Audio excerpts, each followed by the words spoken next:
Okay.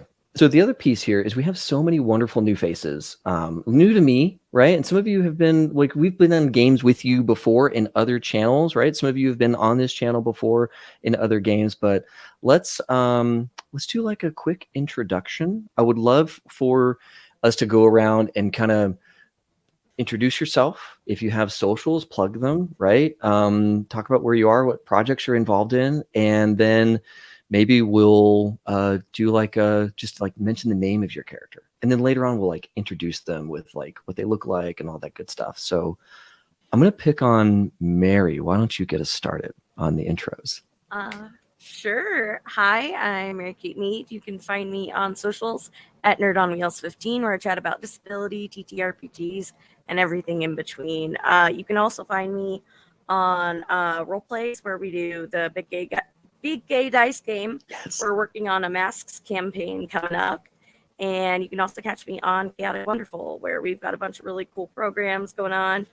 We've got a really fun Shadowrun game pre-recorded. It's really, really cool. Definitely check that out. And I am playing Nineveh. Very nice. Very nice. Yeah, we'll get to meet Nineveh in a little bit. Maybe Ashton, why don't you take next? What is going on, Power Bottoms? Welcome back to my Minecraft Let's Play. I have IBS, and that's okay. Hi, I'm Ashton. You can follow me on Twitter at popsicle_Mike, where I tweet about my IBS or anything else that's wrong with my body. Or if you want to follow one of my podcasts on Twitter, it's at FKF Tweets. It's a podcast I wrote. It's called Friday Night Fights, Knighted with a K, so it's Friday Night Fights. It's a modern Arthurian legend where King Arthur is a dumb jock himbo. So you can go, check it out. Oh gosh, check it out wherever you get your podcast. But if you don't like audio dramas, you can check out my other podcast at Cars Conspiracy on Twitter. That is Written in the Cars, which is a show where me and a bunch of guests just scream about Pixar's Cars and try to figure out how cars have sex and reproduce. And This is a deep fan theory. I love it. There's a conspiracy board. It's right. Yeah, it's right behind my green screen. I will not pull it down, but it's large. So wonderful. Paul, why don't you go next? Hi, you can find me at PaulMartin6 on Twitter. What I've got going on right now, I believe the Chaotic Wonderful Shadowrun game that got mentioned that is pre-recorded is run by myself. So if you want some more of this voice and this face, you can go over there and get some of that. There's spills, thrills, and all sorts of other things there. Ask Taylor; she'll let you know. You can also find me on Weave the Tale all of a sudden this season as of Monday when I got roped into her D&D 5th edition game. You can clearly find me here. I have some other projects that I will possibly be announcing in the future, but not today. And then you can also find me on, speaking of podcast, Response Team Omnicron, which is a Lancer actual play podcast where right now we're running No Room for a Wallflower. And if you like some awesome Lancer combats and some awesome Lancer stuff, we do some cinematic combat. We do run it. That is our claim to fame. All those dice are rolled, son. I will fight you in the streets about that. But it has some great RP with some great people doing great fun stuff. And that's where you can find me on the internets. Yeah. That's awesome. And what's your character name? I'm playing Neville, goes by Nev, most people who know him. Yeah. And Lonnie, why don't you take next? All right. Hi, guys. I am Looney Shaws, or Lonnie. I don't have as many things going on as everybody else. I'm still kind of new to the streaming world, but I am really excited to be here. It's my first stream on High Shelf Collective. Also, every once in a while, I'm on Lost Caravan, which is where I started. So Lost Caravan RPG. I think I'm in something on Friday or next Friday, but I think our DM is about to get surgery. So hoping for a speedy recovery, but just gonna keep my fingers crossed for that. And then I'm also gonna be in a stream with David and Taylor and Casa again in November 11th. So that's really exciting. We get to get the gang back together. So yeah, we'll get to find out the lore in all those triangles. The triangles, they're gonna keep me up at night.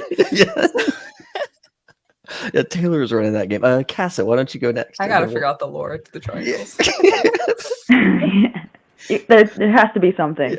I'm Casa, Wilding_ on Twitter. I'm usually on Lost Caravan. I've got a Locust game tomorrow, and it's kind of creepy for mature audiences only, so traumatic.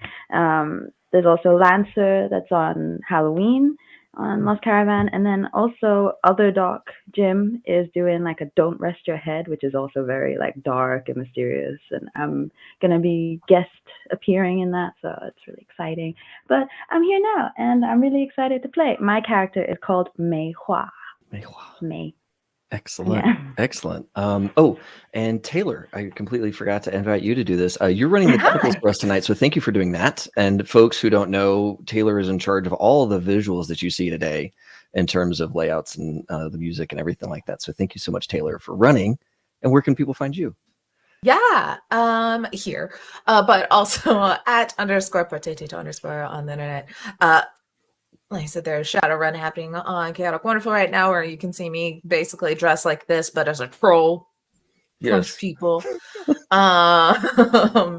And on Fridays in the earlier daytime at 3:30 on Weave the Tale, we have Sleepaway, which is very fun, very spooky. A character just died last episode, so everyone go catch it. It is very fun. It's a GM-less game by J Dragon, Possibly Games, and it's just, if you loved Wander Home but wanted it to be sadder and spookier, here it is. Nice. Sleepaway. But that's kind of it right now until PAX. I'm kind of just like David listed all the crazy things happening here, but that is kind of it. Trying to relax going into PAX and then hit the ground running again. So yeah, with December is gonna be busy for us. So like November's our little bit of a break month. Yeah, I'm not doing shit except Lost Caravan. They love it. Oh my god, that's right. All right, so let's get into the world of Cyberpunk. As people have probably figured out by now, if you haven't played the game, maybe you've seen the anime, maybe you've been hearing about it. Cyberpunk is an imagined dark future based on our economy having run amok with even more income inequality, even more corruption, even more gang activity than what we see today. Organized crime, other crime elements, just things are bad, getting worse. And the way that we as people have fought back is by augmenting our approach to the world. Sometimes that's through physical augmentation because we've taken on cybernetics. Maybe that's through the way that we have kind of disconnected ourselves from the beaver life, right? Like Leave It to Beaver. We've disconnected from the normal modes of living, and here we are. We're in this building called Ascension, which is a mega building in Night City. And if I haven't shown it to you all yet, in Roll20, I'm going to share this to players. This is a facsimile of what it could look like. A rather large structure with a lot of advertisements on the outside. And it's got some, big cement plating on some sides to protect it from weather, of course, but also just, this is a violent world. Okay. Architecture in this world has to be tough because some people have augmented themselves so much that they are more machine than human. And they could literally run through what we would consider a sturdy wall, just run right through it. And so buildings that are built here just are tougher and just bigger. And they just have to be because of what is around. And a lot of you, this group, you all have lived in this building, or you've recently gained citizenship's the wrong word. I would call it like tenancy, right? Like you're a oh gosh, another word for this, but you're a part of the building. You're part of the community. This kind of vertical city, this mega building has 100,000 or more people living in it, working, nightlife, education. All of it is wrapped up in this one massive structure. It takes up a few city blocks. It's just a gargantuan structure. Some of your backstories were rather posh. You had great aspirations. Your families were corpos. Some of your families were edge runners, or they're nomads, or they were like in the gang life or what have you. There's a kind of an all striation, and something brought your families to this building. Night City itself is having kind of a renaissance now. During the time of the Red, during 2045, there's people returning to the city. There's overcrowded suburbs. There's new business and things like that coming in. And so you've all made your way with your families here. And then something happens, as it does with every major character, as we even saw in the anime. Like, we have this kid and he's got a mom that loves him, and then she dies and he's left alone to handle all these things. Tragedy has befallen all of your families, and here you are living in Ascension. You are tenants. You are allowed to be in the building. You have a little chip, little RFID chip, lets you get into the elevator, lets you wander the halls, lets you get outside of just the street market, right? You're a member of the community, but all of you have fallen under hard times, and none of you have a normal place to rent. You no longer have a house or an apartment here. You've all become unhoused. And in a situation like this, it would have been pretty easy to end up back on the streets of Night City. But something held you here. Maybe fear of the streets, because Night City is even worse. Or maybe because you knew somebody in the unhoused community here in Ascension. But either way, you've all filtered yourselves to this one community on floor 13, which is a maintenance void.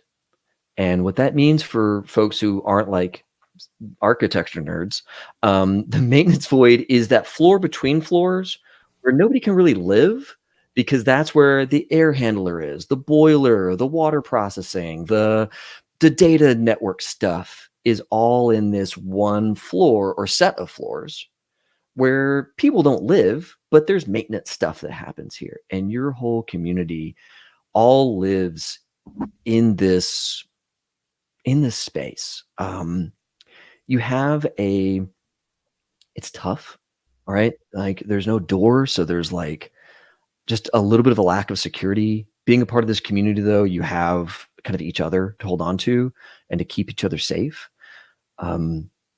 But the first thing I want to do kind of as a group is I'd love to come up with the name for our community. As you all are members of it, maybe some of you even have like minor leadership roles to play. There are certainly other people here who have been here longer. There are people who are brand new that showed up yesterday, kind of thing. So your entry point, you can have been here for as long or as little time as you like. But I'd like for us, just as a group real quick, to come up with our community's name as it ekes out a living in this like no man's land of a building, of a space, just as a quick exercise. Anybody have ideas? Just spit them out. We'll go through it. I mean, like, the quick immediately jumps to head is like gutter rats. Mix in our gutter punk, our street rats. Yeah. We could just embrace it. Rugrats 2. Rugrats is cute. I like Rugrats. This is a fun show. Edge squatters, says Kelly in chat. Head squatter. Squatters, that's good. That's good. Oh. Edge squatters is fun. Yeah. All right. I'm down for that. Are we all down for being the community Squatter. collectively calls itself the Edge Squatters? I feel like it was like a insult, that other people use, and then we're like, no, Oh, yeah. we're the Edge squatters. We are Yeah. lemonade mouth. I get it. Yeah, and it's like there wasn't really respect for the community until like one of the old salts just like beat somebody with a cane. It's like, oh, and he's like, that's Edge Squatter for you, and it's like, oh, okay, something like that. Is that kind of how we got our validity? Yeah. Reclamation of the name sounds very appropriate for up and coming things. Yeah, for Yeah. sure. Yeah. For sure. Okay, good. So the Edge Squatters it's an amorphously sized group. As you can imagine, some people leave, right? They graduate out, right? They get some sort of they get some sort of shot and they go and take it. And then there's more people coming in. So there is a bit of a transitory nature to the place. But you've got the people that are never going to leave, right? You've got old Rez, Maybe Rez is the one that beat somebody up. You've got 512, right? And you've got Tin Can. And Tin Can is tough, right? She's a former solo. She's retired now, and she runs the hydroponics here in the walls, and it's a legit setup. She's scavenged piping and troughs and soil, and germinates like little vegetables and stuff. And Tin Can, she's serious about her hydro. You guys siphon a little bit of water from the building, right? This maintenance void is really nice because you have access to lots of amenities, but you have to take a little, right, to make it all kind of work. And there's a tenuous agreement with maintenance. Your primary contact with the maintenance is a young man by the name of Nailhead. Nailhead is about 17, but he's a full-time employee of Ascension, has an apartment, and is, for all intents and purposes, your main contact into the building. If you guys need something, Nailhead can probably get it for you or tell you where to go. And then every so often, Nailhead will come down. And a building like this, it's a vertical city, right? Whenever there's a disaster or there's a problem, it's up to the building to solve it. MaxTac doesn't come in here. The building has its own security. Maintenance. All of you are deputized as maintenance crew.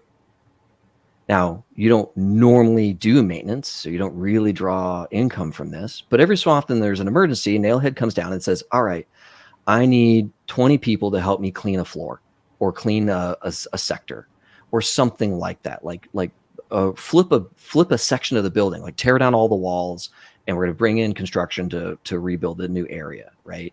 Just sometimes he needs extra hands. And so all of you are technically deputized as maintenance. Now, again, when there's no emergency, that doesn't really matter much. But a little secret about vertical cities, nobody fucked with maintenance, right? Because if maintenance doesn't like you, well, nobody takes your trash. And then what do?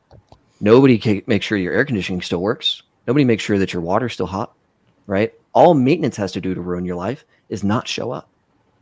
Whereas all these other groups have to show up to hurt you, right? Security has to be there. The fire team has to be there. All these other teams have to be there to like cause you suffering. Nobody messes with maintenance, because if maintenance is upset, you just don't get help. And then it's not too long before you're in a really bad situation. You got to leave. So it's kind of a funky situation you all have. You all have this like option of like putting on the maintenance like armband, right? And saying, hey, I'm maintenance, I'm deputy maintenance, right? And that'll get you a little bit of a pass. Nobody's going to let you like walk over them, but if you put on the armband, probably nobody's going to mess with you for a minute, right? Unless you're walking into some place that even maintenance shouldn't go to unless they're invited, kind of deal. So you all have this kind of extra responsibility, but every so often you're able to use that to walk amongst the market without getting like hassled or anything like that, because of just the role that maintenance plays in a big vertical city like this. Okay. That was a lot of like intro, and I'm sorry for all that, like just setting the stage for everybody. We are, of course, in the kind of space of the edge squatters, and we have this kind of, let me see if I can't share with you all the space itself. Did I do a thing? Was I good? I was not good. Okay. I will show you all the kind of squatter zone where you were holed up in a little while. But either way, you're all here in this space, and just to start us off, we're gonna do. You're all waking up, and you're all in your community, and just to pick on, is it Nesro? Yeah, Nesro. You have your friend Ava. Is that right? Is Ava the NPC name? Sorry, for Mary. Yeah, Ava is your childhood friend. Is that right? Yes. Awesome. Yep, Ava. So awesome. I'm gonna say that Ava has like come down to wake you up, and she like brought coffee, right? So she knows how to get into this space, and like the community has seen her, and she brings you coffee, and she goes, she says, "Morning, doll. How are you doing?" And she like hands you like a hot mug of coffee with the lid and all that good stuff, just the way you like it. That literally, you just made my morning. Oh my gosh. I'm as good as I can be. We got a couple shipments coming in today. Should be okay today. Good. You okay? Yeah, no, I'm really good. I was thinking about going down to the market a little bit later on today. And you see the rest of the community is kind of rousing, right? And she says, you know, I think I think there's this shop down there where they like remake clothes, and I want to go down there and see if they've got let's say they've got something that's like in my color down there, and it'd be nice if you join me for that. Yeah, I'd love to. Okay, great. Now, as everybody's getting up, you all have this kind of like classic gutter punk problem, and you see Ava there with Nesro, and the rest of your community is around. The problem that you all have that needs to be solved is that you are all hungry. There is a hydroponics thing, yes, but it's not enough food to feed everybody all the time, and it needs its own resources to get going. So we have this kind of initial challenge of just getting you all fed for the day. There's a lot of options to figure out how you're all going to do it. We have a couple of NPCs placed around that you all know and can talk to. And then, of course, if there's anything that you need to exist in the building or you want to ask questions about, let me know. But our kind of initial challenge is that there's not food for everybody and everybody needs to eat. So how do you all want to solve that? Just to get us going, just to get us started.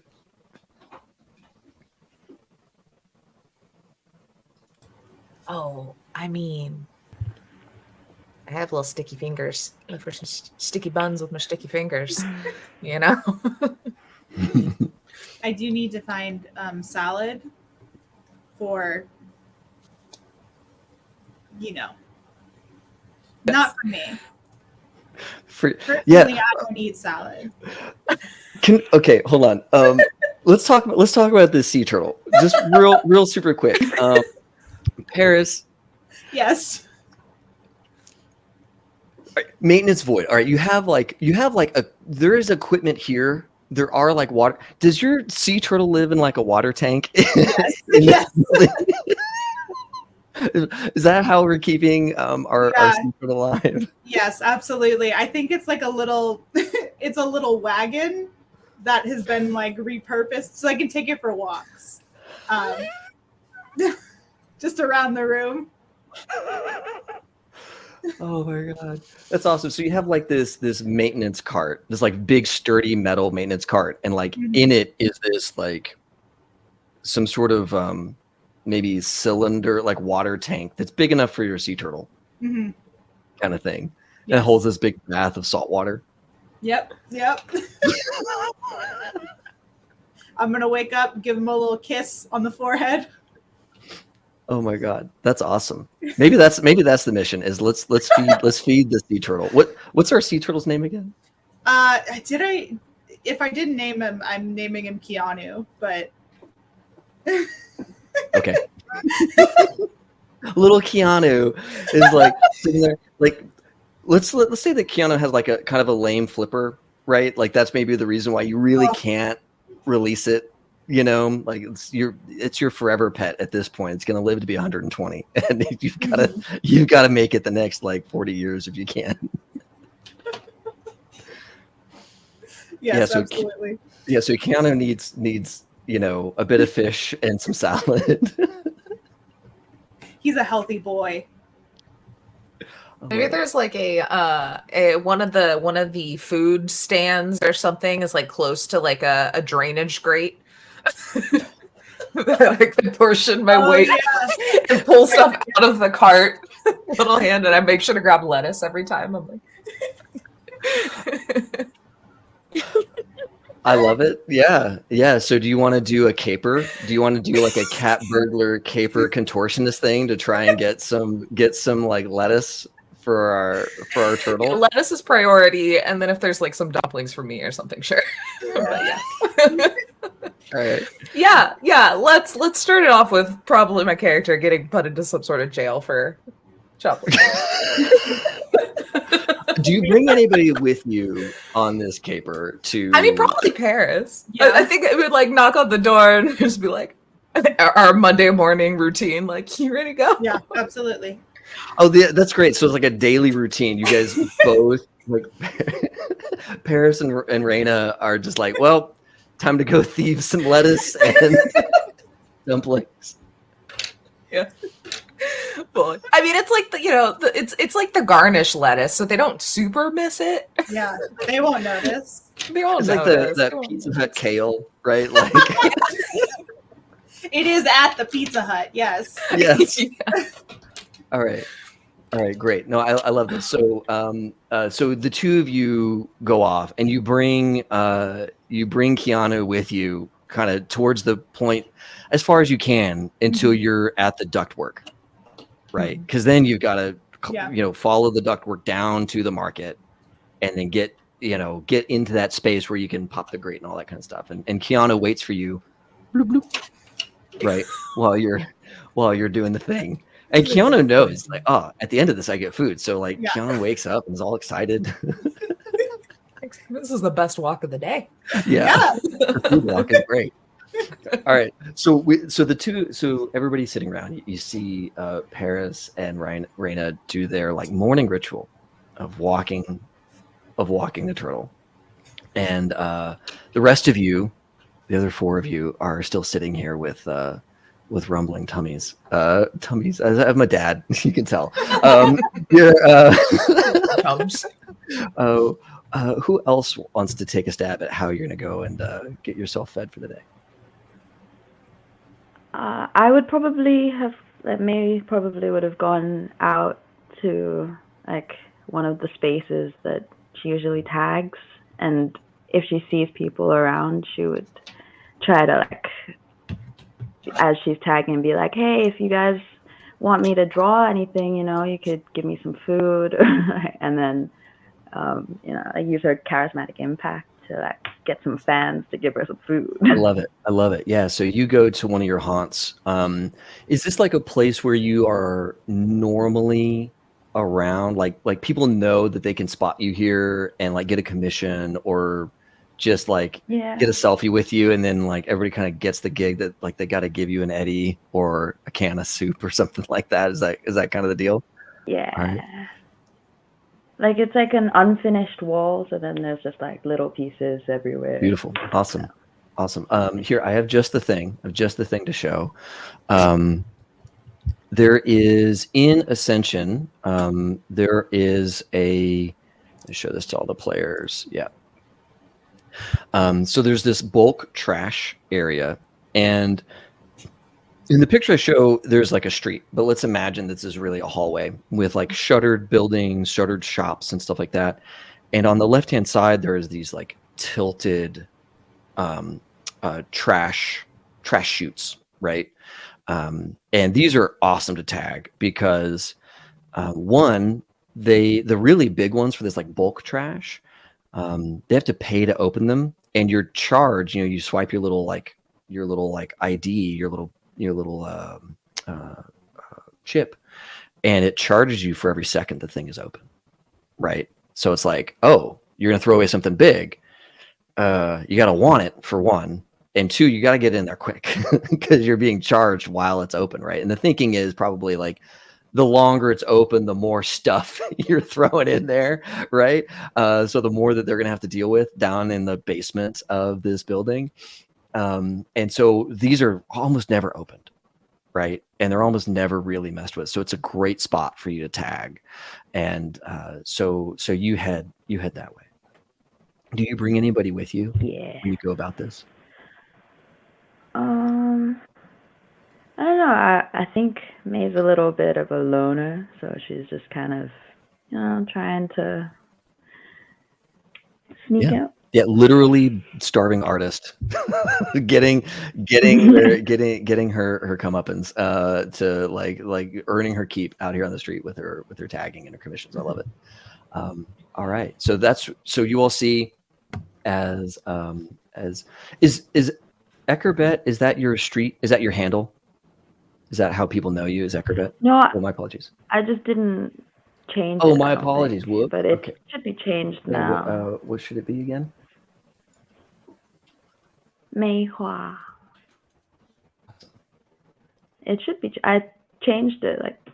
Yeah, I see it in. Okay, I see it now I don't know in Roll20. I just didn't change it in Legend Keeper, so let me get that right. Okay.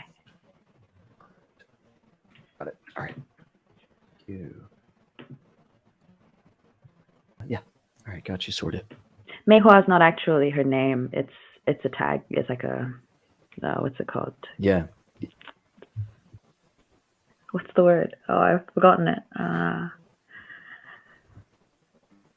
Just a handle. Nickname. Yeah. Another word for Handle, nickname. street Yeah. name. Handle. Yeah. It's her. Yeah. It's her. The word Like. was just escaping me. Yeah. Excellent. So yeah, you all watch as Mei Hua moves on to do her thing. Also, probably a daily ritual or near daily ritual. I have a territory question. Yeah. Because what is the level of established influence that the group I am part of actually has in the building area? Yeah. So I'm going to say that the Voodoo Boys or Voodoo, they are moving into this building. Cool. So there's probably 2 apartments that they have set up shop in. The kind of legacy Voodoo Boys are rather well established. So it might be there's a little bit of a low key vibe right now, but yeah, they would have at least like one compartment of the building that they would feel pretty safe in. Sure. Then I'm gonna get with Skit, because Skit has doctoring skills, and that's a great thing to sell for getting everybody food. Is if people need to get patched up, she can charge. And I'll use it as an excuse to also walk territory and establish a larger perimeter for us to start expanding. So basically, shake down, possibly intimidate and shake down people, while also making sure Skit doesn't get fucked with while she's out trying to patch people up if she's down with that. Yeah, I feel like we'd probably already have like I was actually thinking that maybe we were able to know somebody who would like refer. I was almost thinking like maybe Tin Can or something. We'd go to her every morning, kind of just like, hey, heard of any accidents in the building this after last night? Can we go help fix up this person? Like get some names of people that might need help, go knocking on their door. Yeah. So your media and your fixer would both know rumors of things that happened in different parts of the building. So maybe Nesro, maybe this is a good opportunity for you. Like you've got kind of a pulse on the building, not just within this community, but like, people throughout the building. You would have kind of a good sense of what all's been going on, and where maybe Skit's skills could be utilized.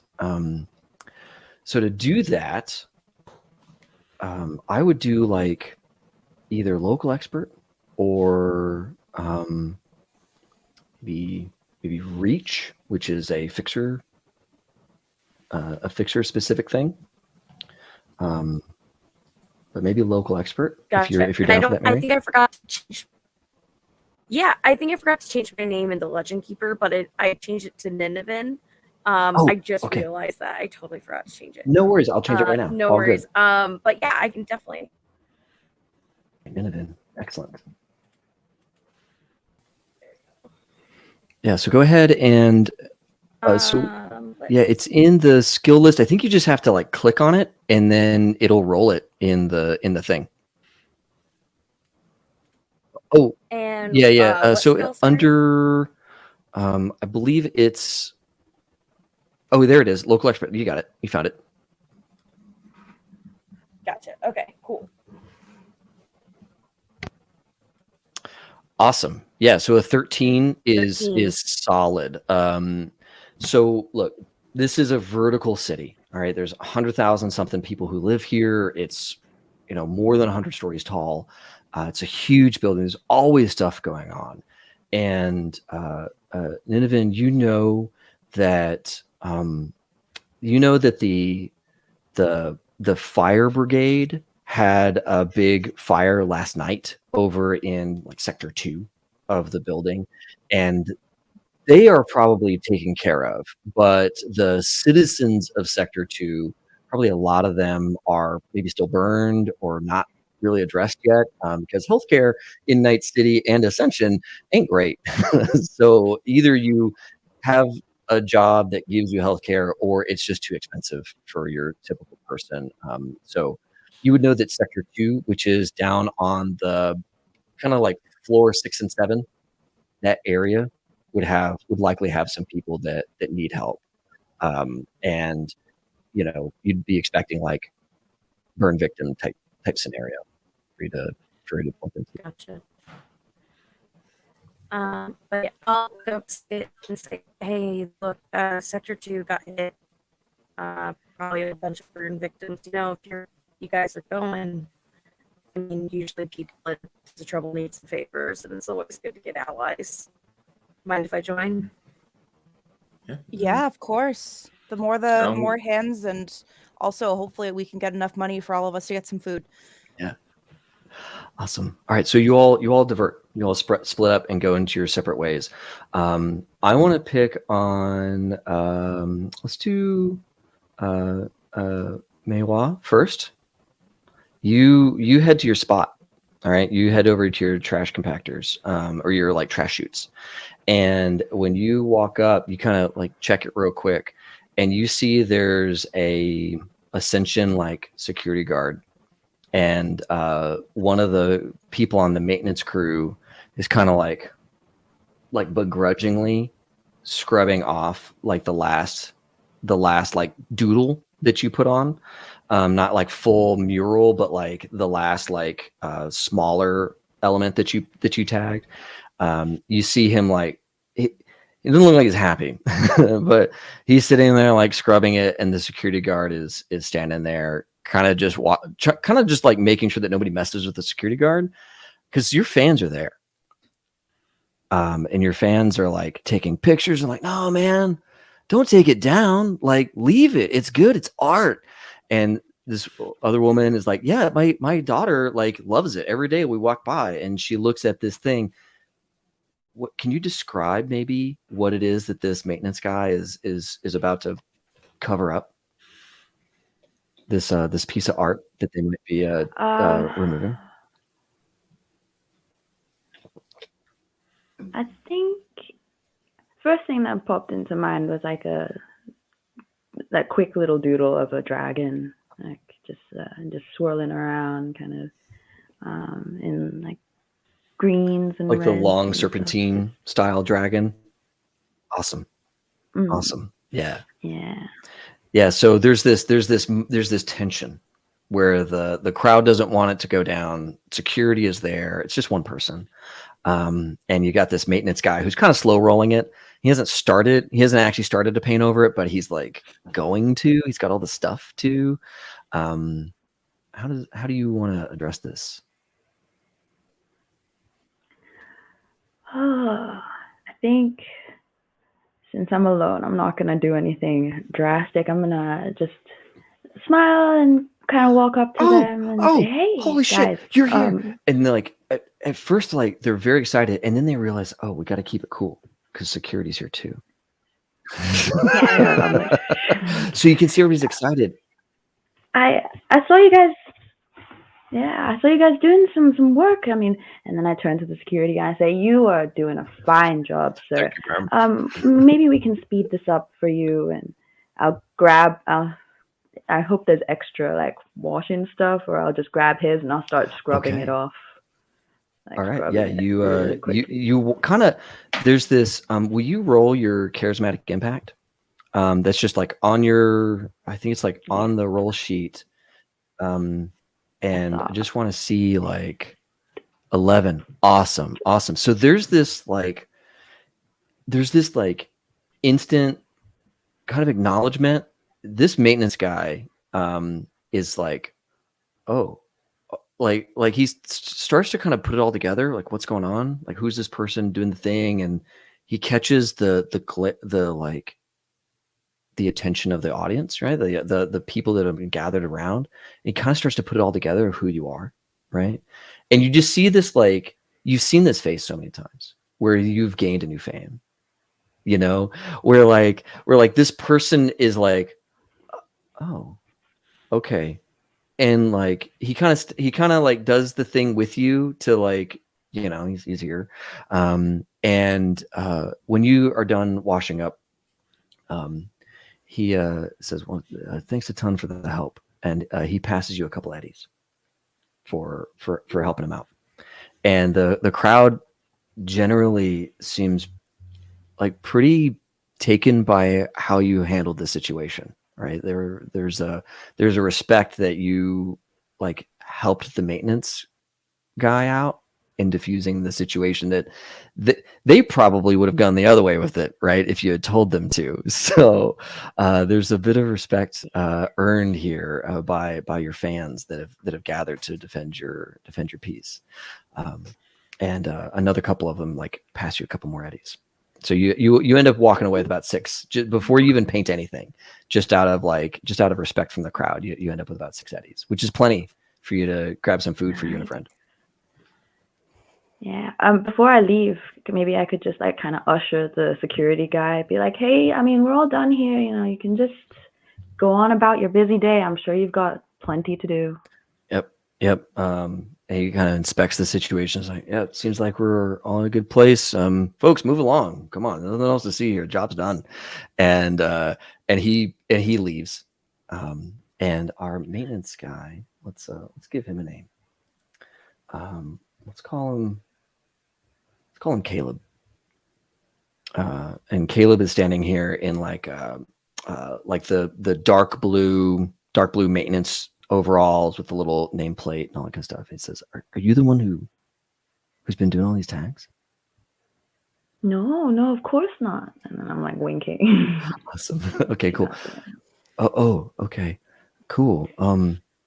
Yeah, thanks so much for the help. I didn't want all the people to like really start a scene for it, so thanks a ton for helping me out. It's no problem. I mean, if I need more space to draw, then cleaning it up is kind of, you know, something that has to be done anyway. So, you know, if you're ever in any like trouble or whatever, you know, just try and find me. That's great. No, thank you. You know, I hate to ask, but like, you're so talented. We have this break room, and maybe I'll talk to my boss, Nailhead, about seeing if you could come and like do a thing there. Would that be cool? Would you do that? For sure. I mean, I don't do charity. Oh, right. Yeah, of course. Right. Yeah, I'll talk to Nailhead about it, you know, see if it's in the budget. But that'd be awesome if you could come down. And it's so gray and dark in there. It'd be really nice if there was something interesting to look at. For sure. Yeah. If you have any ideas as well, let me know. But otherwise, I'll just, you know, run some things by you and I'll get down on that. Yeah. Do that. Cool. No, thank you. I appreciate you. And he leaves you alone. He like gets your handle, get your like contact info or whatever, so that like he can follow up whenever he talks to Nailhead apparently. But he leaves you alone after that. And I skip to get some food. Yep. Awesome. So yeah, you head down to the market where it's like, you know, like all kinds of vendors selling all kinds of delicious food. And let's jump to the market where we've got our 2 cat burglars. You all have left Keanu in his tank, you know, he's like bloop, bloop, hanging out, and you've both like started making your way through these air duct. And the air ducts are giant, when they're near the equipment, they're huge, right? And you've got this air like whooshing past you. And there's some ducts, you've mapped some stuff out by now. There's some ducts you cannot go down because then there's like, I don't know, fans and stuff you got to avoid. But you make your way down and down and down to the market. The market is street level. So the first 2 levels of this building are market. And this is where all of, like, anybody in Night City can go to the first 2 levels. And this is your prime, like, cat burglary. Maybe to get us started, you have to kind of pick where to be, right? There's ducts and there's all these like vents and all these kinds of things, but stalls can shift a little bit, or maybe like somebody gets wise and like screws down a grate, so it takes a while for it to get loose again. Maybe give me a perception check as you're both trying to figure out where to go to do your heist. Yep, should have kept my character sheet open. Don't know why I got rid of it. It wasn't smart of me. 14. Raina with 14, nice. 14. You said perception? Yep, which is an intelligence skill. We added like that awareness tab. Oh yeah. Oh, sorry, yeah, under the awareness tab. That's right. Yep. I'll get there. Yeah, it's the skills. This character sheet is interestingly laid out. Lots of tabs.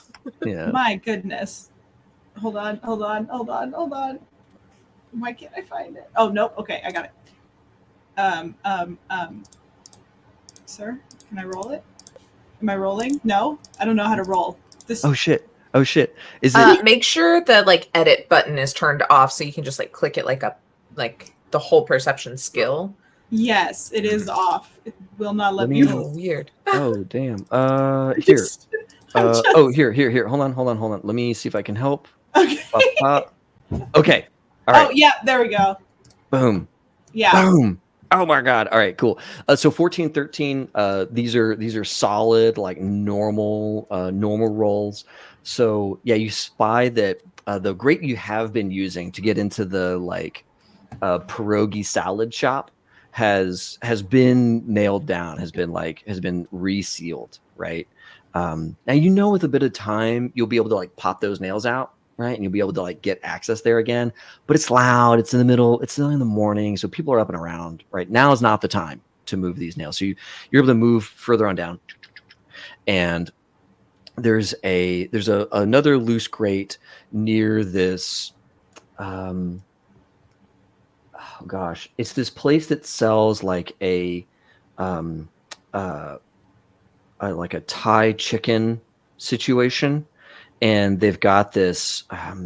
They have roughage as well, so this is kind of your next spot. Now this is a Hoppin' family establishment, so there's 3 people behind the counter. I'm going to call it a counter. It's really, you kind of spy, you look through a little bit.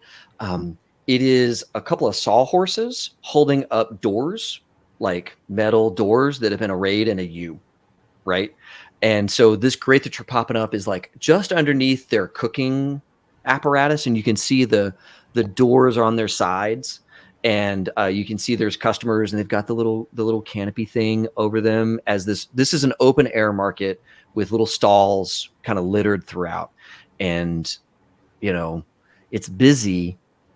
But this is the best grate to food distance that you've got as morning breakfast is coming online, and they're selling their Thai chicken, Thai chicken breakfasts, I guess, is what they're selling right now.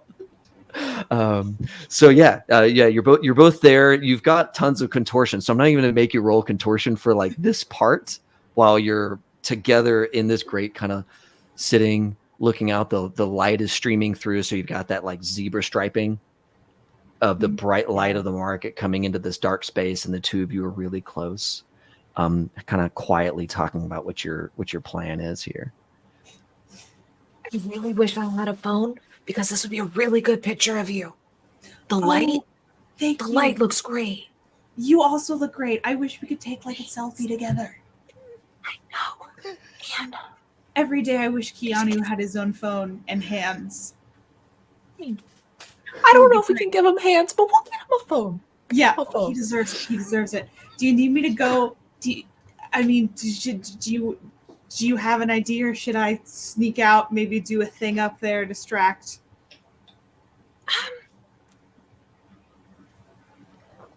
David, what's the likelihood? Yeah. That if this is our daily thing, that like there's some street kid, some like 10-year-old little shithead we've made friends with, and he knows to cause a distraction at exactly 10:02 every morning. You just be like, just wait for him to start playing the trumpet. Okay. All right. I'm into that. Roll your luck, Taylor. Oh, I'm not lucky. I don't think I'm lucky. I only have a 4. Just roll a d10 and hopefully it's under a 4. Oh my god, it's a 4. So yeah, you're like okay, what's our kid's name? What's your like, because he has to get a cut too. We gotta pay him. Yeah, you know? yeah. I always steal a pierogi or a dumpling or whatever. Jeremiah is a great kid's name. Jeremiah. Just All right. little Jeremiah. Okay, now Jeremiah, the thing that's beautiful about Jeremiah is that he's recently surface side. Okay, he has this rep, or like there's a bit of mystery behind Jeremiah, that maybe he used to be like in the ground, like a mole person, you know, because there was the nuke. And there was all this calamity, and there would have been people who like stayed low, like literally underground. And so Jeremiah he hasn't yet ditched his old name.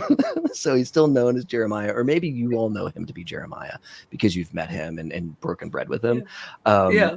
But yeah, Jeremiah comes from like murky origins, right? And is rather new to the surface side. But what Jeremiah has is a set of lungs and some pipes that just really, really rock it out. And you hear Jeremiah begin this like throat singing, like harmonizing with himself. And like at first he's over by the old stall to do the thing. And you I'm like rattle. Banging on a pipe. and he catches wind. And begins just grandiose like throat singing his way down the hall, and people are like some people are into it, some people are like, what is this dude messing up my breakfast? And then like the shopkeeper's like, oh my god, and you see the whole family like they're like, no, he's coming here, no, and like the mom, she takes off her sandal and like leaves to tell Jeremiah to go away. 2 dumplings. And in this moment, you have a window, as she's gonna go and regulate Jeremiah real quick. I'll just flip open the grate and go to like kind of cheerleader push and just help Paris get up there to just see everything and grab. Paris, will you give me a contortion check? Yes. And I'll give you a +1 on the roll because you've got this like help from your cat burglar in crime, your partner in crime here. What? Oh my gosh, 20 + 1. So, oh my gee. All right, cool. Yeah, I mean, like Jeremiah's putting up a good distraction. Like, what are you doing, lady? I'm just giving my voice. You know, like he's just trying. He's his the best. Walmart yodeling kid. Yes. And his voice resonates through this market. And you are able to like very deftly with minimal exposure, you know that nobody spied you, as you grab like 2 handfuls of roughage and some Thai chicken for the 2 of you, some Thai breakfast chicken. Maybe it's like a burrito. I don't know what the breakfast situation is, but it's something. As you get food for the 2 of you, and Jeremiah. And Jeremiah. That's and right. Jeremiah and Keanu. You get food for Keanu, food for Jeremiah. Yeah. Really feeding a whole village here. And you will have learned that Jeremiah hates any tuber, any potatoes, or beets, anything that grows in the ground, Jeremiah is not going to eat. But you've got some meat, you've got some synthetic cheese. He's into it. All right, some fat meat and some synthetic cheese. He's here for it. It's perfect. He just splits all meals with Keanu. Yeah, Gets the stuff in the ground, and Jeremiah gets everything else. I love it. Okay, good. So that's sorted. Just hear his panic stinging get further and further away, and just a flip flop being like chunked on the ground. Yeah. Good. Perfect. Yeah. So Jeremiah makes his escape from the flip flop, yeah. Let's go to Sector 2. So go ahead. So on our way to Sector 2, because I realized we haven't actually described what characters look like yet to a degree. Mm-hmm. Yeah. I do want to point out that the usual morning odd pairing of Nev and Skit is really awkward to see based upon how they both dress and look. Because they stand out as the awkward pairing that goes off and does this together. Yeah, so I will.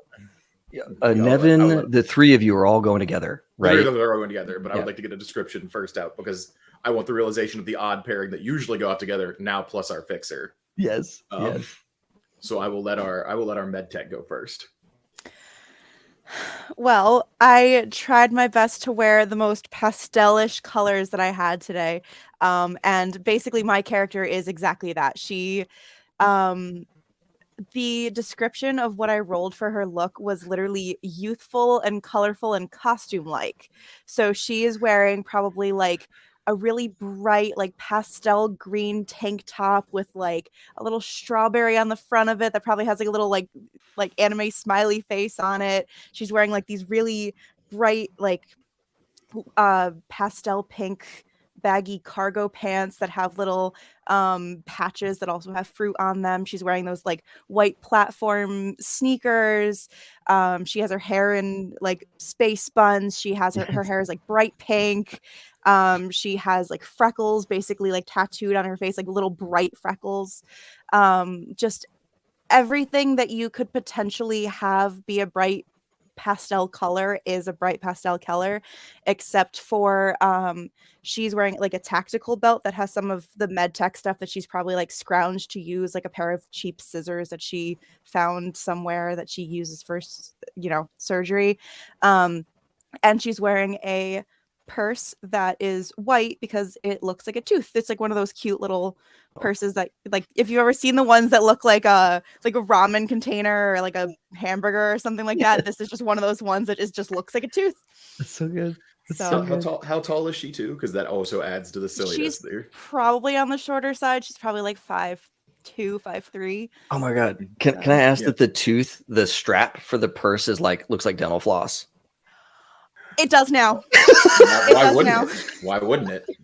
I mean, obviously, that's the logical way to make a strap for a thing that looks like a tooth. What else would you expect? Yeah, perfect. Thank you.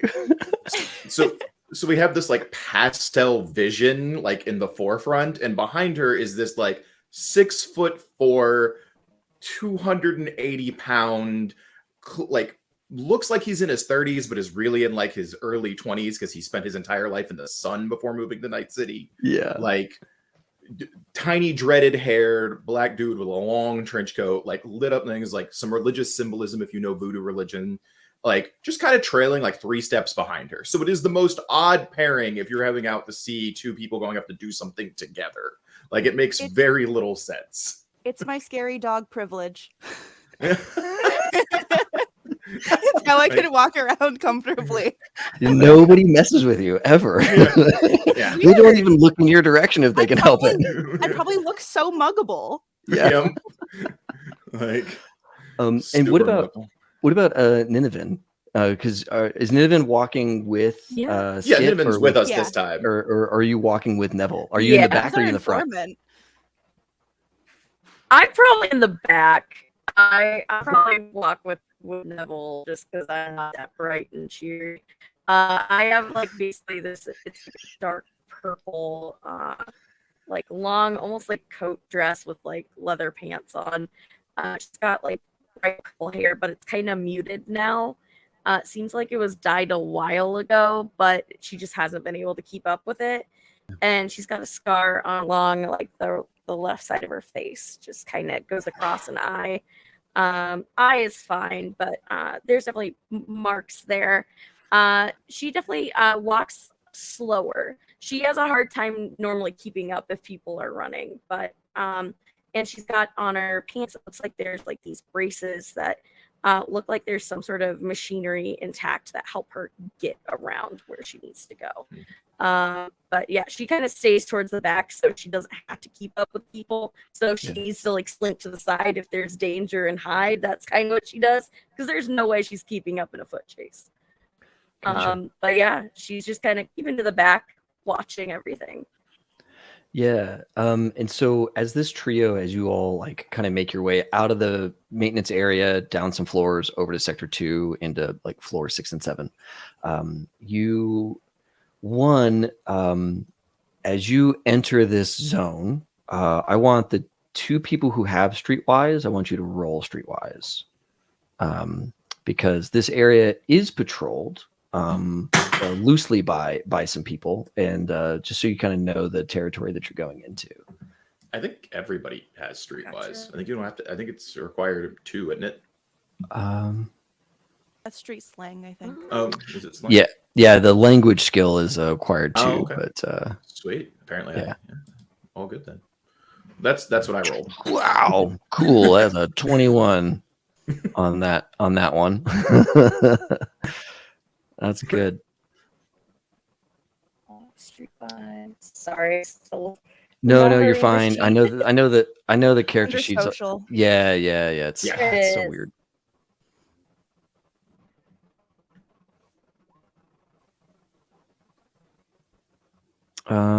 Okay, cool. So yeah, looks like you crit failed, which is fine, because you still are crazy highly skilled. And this is one of the things that I like about this game, is because you have so much skill in the thing, even though you crit failed, you still succeeded. Like you're that good that even like when you're on an off day, you're still fine.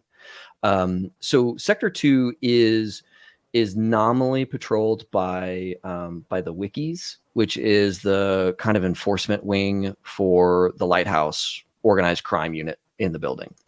And I say nominally, you can see that their markings are, it's been a while since they've kept them up, but they are the only gang markings in this territory.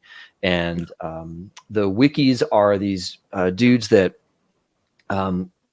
have their kind of signature thing is that they've got these like pruning shears that, as part of their costuming, would put them at like used to trim the wick for a lighthouse, like an old school like torched lighthouse, but really it's used to remove digits.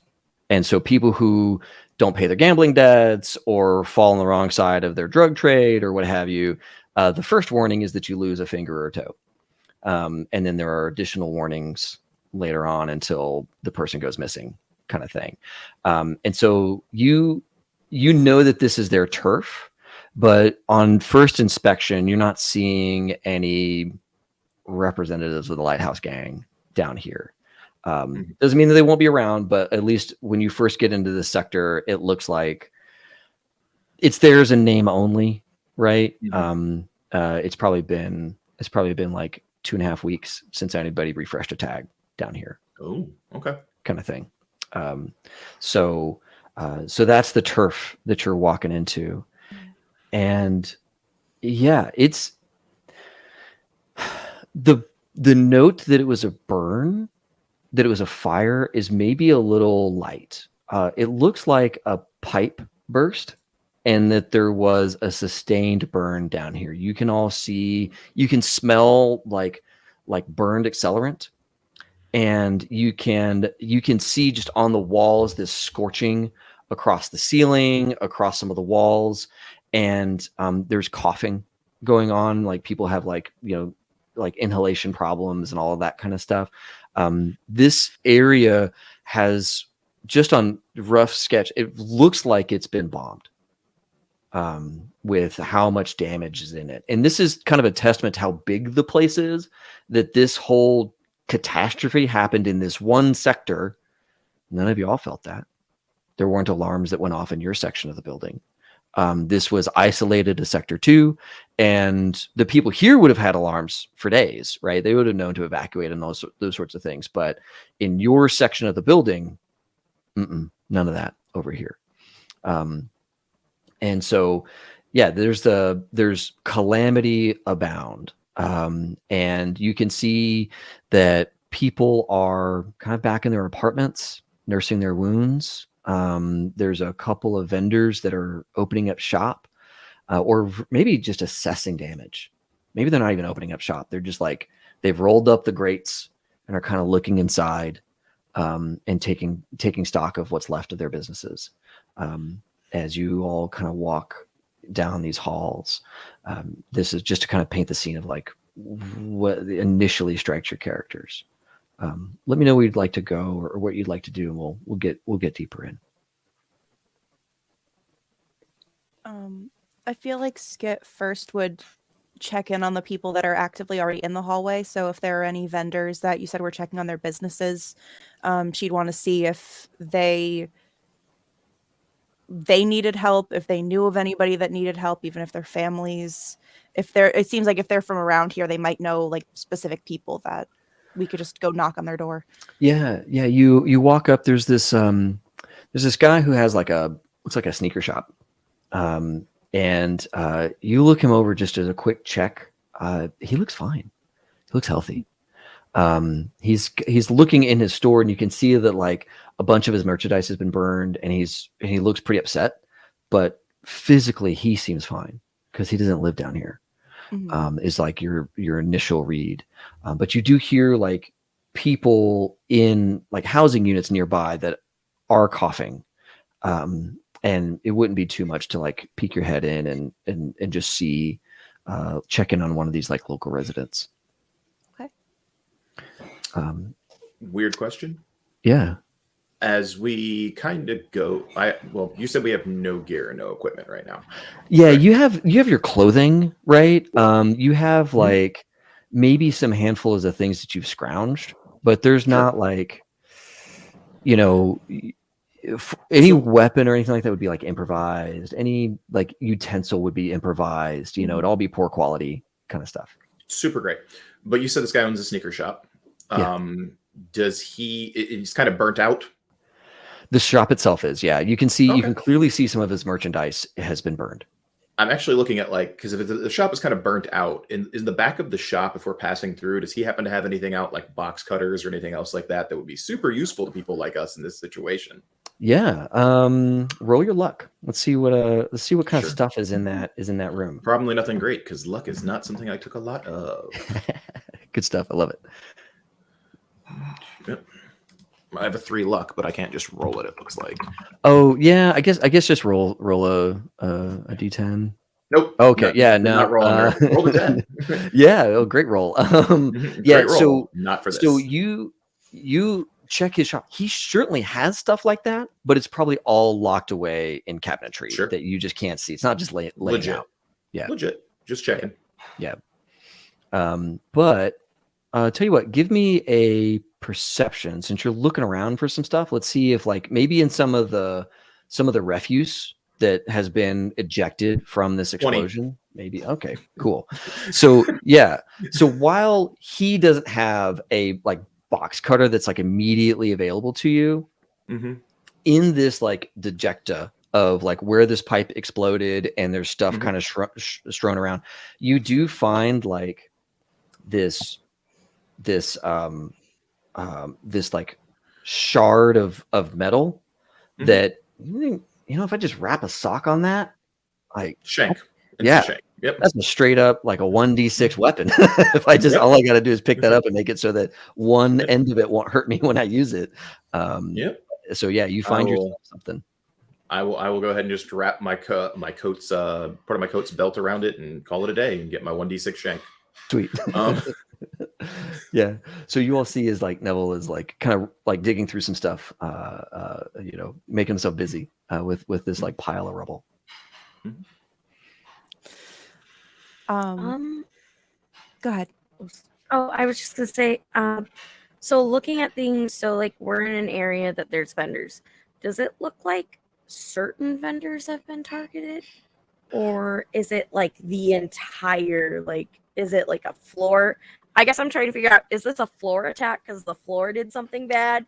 Or is it certain people allied with other people that did something? I guess that's what I'm trying great to figure out. question. So give me either a perception or investigation as you're kind of looking around for clues as to targets or that kind of thing.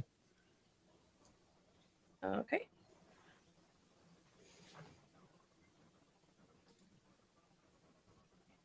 Yeah.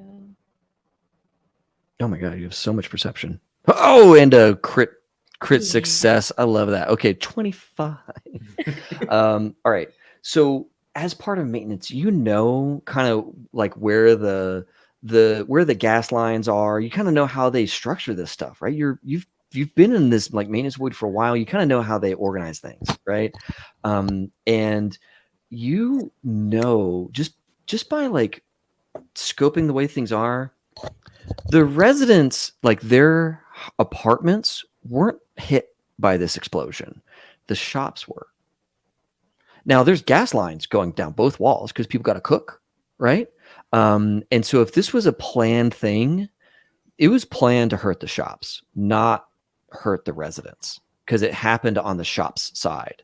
So you're looking at this burned out sneaker shop. Next to that is going to be maybe like a probably a travel center, right? Some sort of like services shop next door that's also like completely blown open. So it's not just like burned. It lost part of its wall and was exposed after the blast.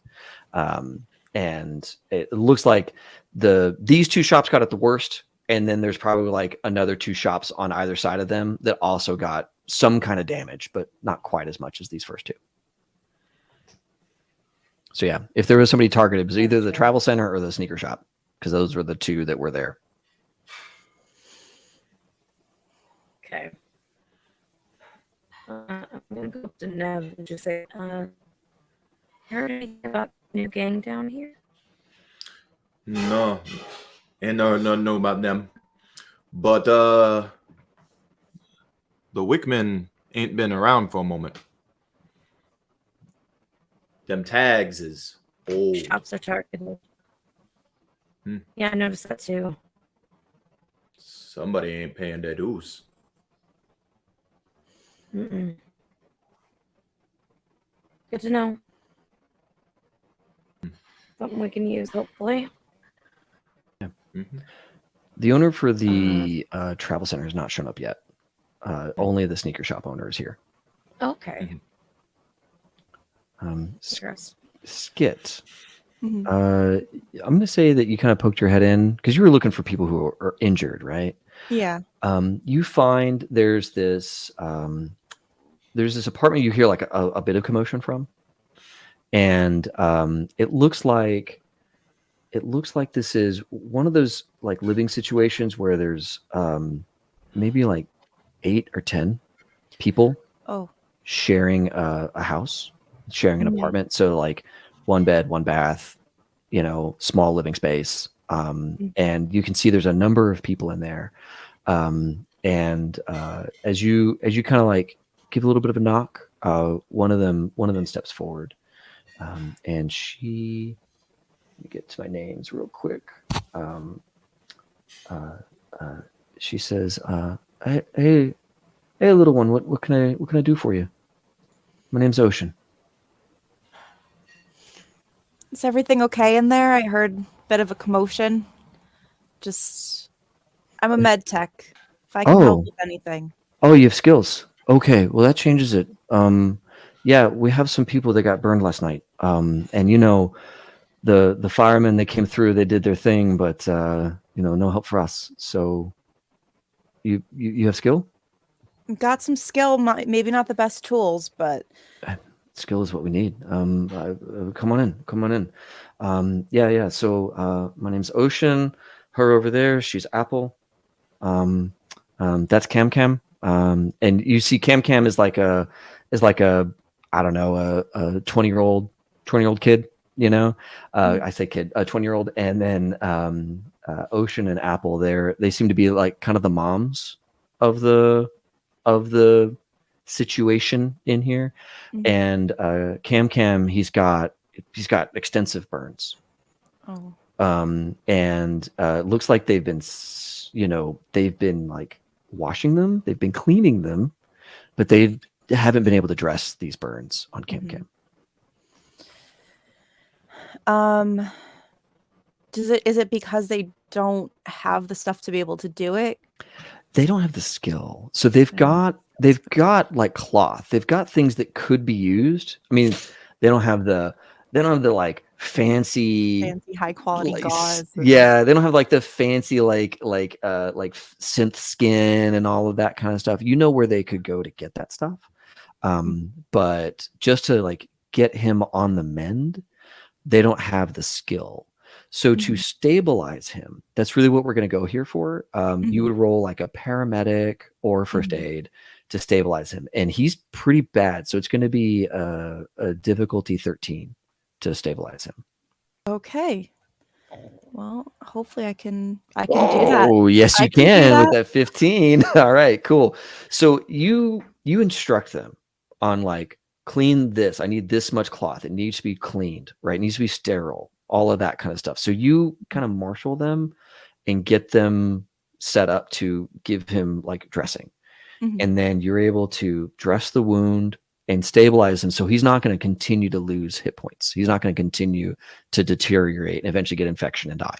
Right. So that's really what you're able to do here is dress the wound. It's probably painful because you're working with low quality gear, which means that he's going to have to go through pain. It's not like, oh, I'm going to sanitize this with some like nice ointment that doesn't feel bad. Like, no, we're going to sanitize it and you're going to live, but it's going to suck. Right. And this is one of the like, you're so like vibrant and bubbly, but there's this moment where it's like, he's going to go through some pain before you can really help him. So Skit definitely has still seen a lot of stuff. She knows that it's not always going to be like just putting a Band-Aid on it, kissing them on the forehead and saying everything's going to be okay. So she'll be kind of, I feel like when it comes to her actually working, she isn't like as bubbly and everything. She's going through she's talking him through the process. She's saying he's going to be okay. She's explaining why. And like, I don't think she's really she'll check in on him basically, almost like basically she goes into doctor mode. She goes into paramedic mode. What's the problem? How do I analyze it? How do I fix it? Make sure like actual physical damage, but also like mental state is good before she leaves. So she's probably like coaching him through the process and like, this is going to hurt a little bit. Yeah. You see him like grab the edge of the couch kind of thing and says, okay, just do it. And you kind of watch as Apple and Ocean like very gently but firmly grab his arms, right? Or like his legs or whatever to kind of just hold him down while you're gonna have to do the thing you're gonna have to do. I'll look up at both of them throughout the time when I'm healing him up and just kind of give like that knowing look of like, thank you. Okay. And yeah, so is he the only one that got burnt? Did anyone else? Like everybody else has like smoke inhalation problems. He's the one that actually was burned. Okay. So I'd probably also ask him to just to kind of retell like what he did, kind of almost to distract him, so he's actively thinking like what happened? How did you get so burned? Everyone else looks okay. Are you did you try to go and stop the fire? Beautiful. Give me a conversation. Okay. Because I assume you can certainly talk to him and like he's happy to talk to you, but for you to get meaningful information out of this, we're going to do some conversation. Okay, 20. Awesome. Look at you with the conversation skill. Love it. So yeah, you get some info out of this kid as you're talking to him. So Cam was out. And he was in the in the halls hanging out with his friends and headed home when he saw a couple of guys running out of the hall. And he knows not to. He's like, look, people running, I don't get involved. Right, not my business. Smart move, kid. But I don't know. Something was kind of going to the back of my mind. I thought I better go check. Right, so I cut from my crew and went to check on the family. And when I was coming down the hall, that's when it popped. And I was close enough for all this to happen. And he's like burned, face, shoulder, arm, like all, like you could see which side was hit as he was walking back home. It would, like, as you're kind of thinking of the way the hall is, like, well, the explosion was on the right and he got burned on the right. So that all checks out. And that's kind of what you get, is like, there were these two figures that were running and he, with a 20, I'm going to tell you that one of them was wearing a big red coat. Okay. And it wasn't anyone that he recognized from his floor? No, I'd never seen her before. Her. Okay. Yeah. Listen, you got out lucky, and I gotta say, it's probably a good plan for you to try to stay away from things if you see people running again. Yeah. But you were brave, and we got some good info from you too. So got to appreciate that. Well, yeah, if there's some justice to be had, I hope you can deliver it. I know some people that hopefully we can figure this out. Thank you.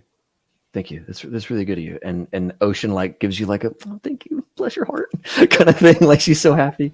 And you're kind of looking around, like, as you're wrapping up, you all in this hall, just to like tie Nineveh and my apologies, Paul, your character is Neville. Nev. Ty, you all hear this hollering in the room, right? Oh, and you all kind of maybe filter in a little bit as this is wrapping up, and you're hearing some of this intel too, that he's delivering. And you guys all see, like, this is like a big family, or maybe a couple of families. It's not really super clear who all lives in here. And they're of like generally Polynesian heritage.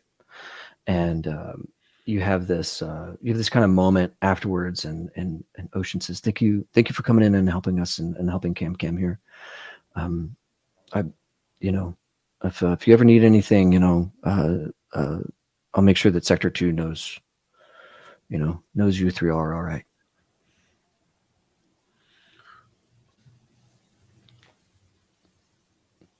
Demna, catch your name. Looks to Ocean or Apple. Yeah, I'm Ocean. This is my wife Apple. This is our son Cam. And she starts introducing you to some of the others, but I don't have their names. So sure. You've got these three. These are your. We go through all 8. Yeah. When last time you all see Wickerman? You see like Apple get like kind of upset at the mention of the Wickerman, and Ocean kind of says, we haven't seen them for about 3 weeks. The tag's rusty. That's why I ask. Oh, there's a tag. Yeah. He'll point out where the tags are in the area. They're not marking their territory no more. Oh, is that a good thing? Good and bad. Good if you didn't want to deal with them no more. Bad if somebody else wants to come take it. Oh. Okay. You see, like, all of them kind of get like, they all kind of share worried glances. Yeah, it's and like Apple says, you've all been very helpful. Thank you so much for coming and helping with Cam and for the information. If there's anything more, and she like gets up to kind of usher you all out. If there's anything more that we can do, please let us know. And you see Apple kind of pull open a pull a like a folder down from like this little like business center thing that she has, and she opens it up, and inside has like 25 crisp Eurobucks, and like crisp, like straight from the bank, never really been touched. And she like opens her folder, and you see that there's more money in there, but she like pulls out 25 and hands it to Skit. Thanks. It'll help a lot. But and she'll kind of like go over the regimen of like how to keep taking care of Cam's wounds. And like she'll probably give her like contact info too, just like if you need help with any of it, walking through it, if it gets worse, like you can count on me. I'll come down. Okay. Thank you. Neville told them to keep an eye out for fresh tags in those areas, because then you'll know who's moving in if somebody else does too. And Apple kind of like leans in a little bit. It's like, should I contact you about that? If you contact me, I can pass it to the right people. Or and actually, I've got a couple people here. Nineveh. Okay. Yeah. Excellent. And she like gives you her like garden ID. Garden is like a social media site here in Cyberpunk Red. She gives you her like garden ID, and says, "Yeah, I'll be sure to pass it to you if I see anything, pictures or whatever." That's great. And Nineveh, it's good to meet you, all three of you. Thank you for coming. Nev, was it? Mm-hmm. She looks up at you. Okay, thank you. And she's like got you all isolated, like out the door kind of thing, but like she's the only one talking to you now. I think you all get the sense that like the thought of new people coming in is like upsetting. So Apple is trying to manage, and Apple seems to be like, okay, I'm the one who now takes care of this, this like discussion that now suddenly has this like greater gravity to it. Is the kind of the read there. Okay. Yeah, and she seems like truly grateful, but also very worried, right? Okay.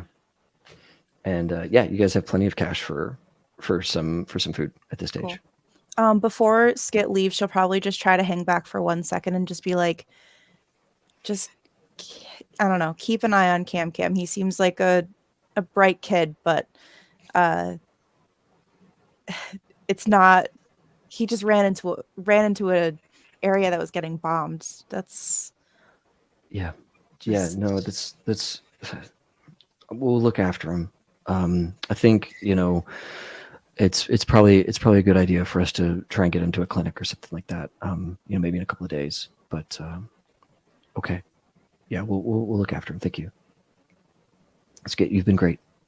Thank you so much for being down here. I'm really glad you came. Happy to help. And really, seriously, let me know if you need any more.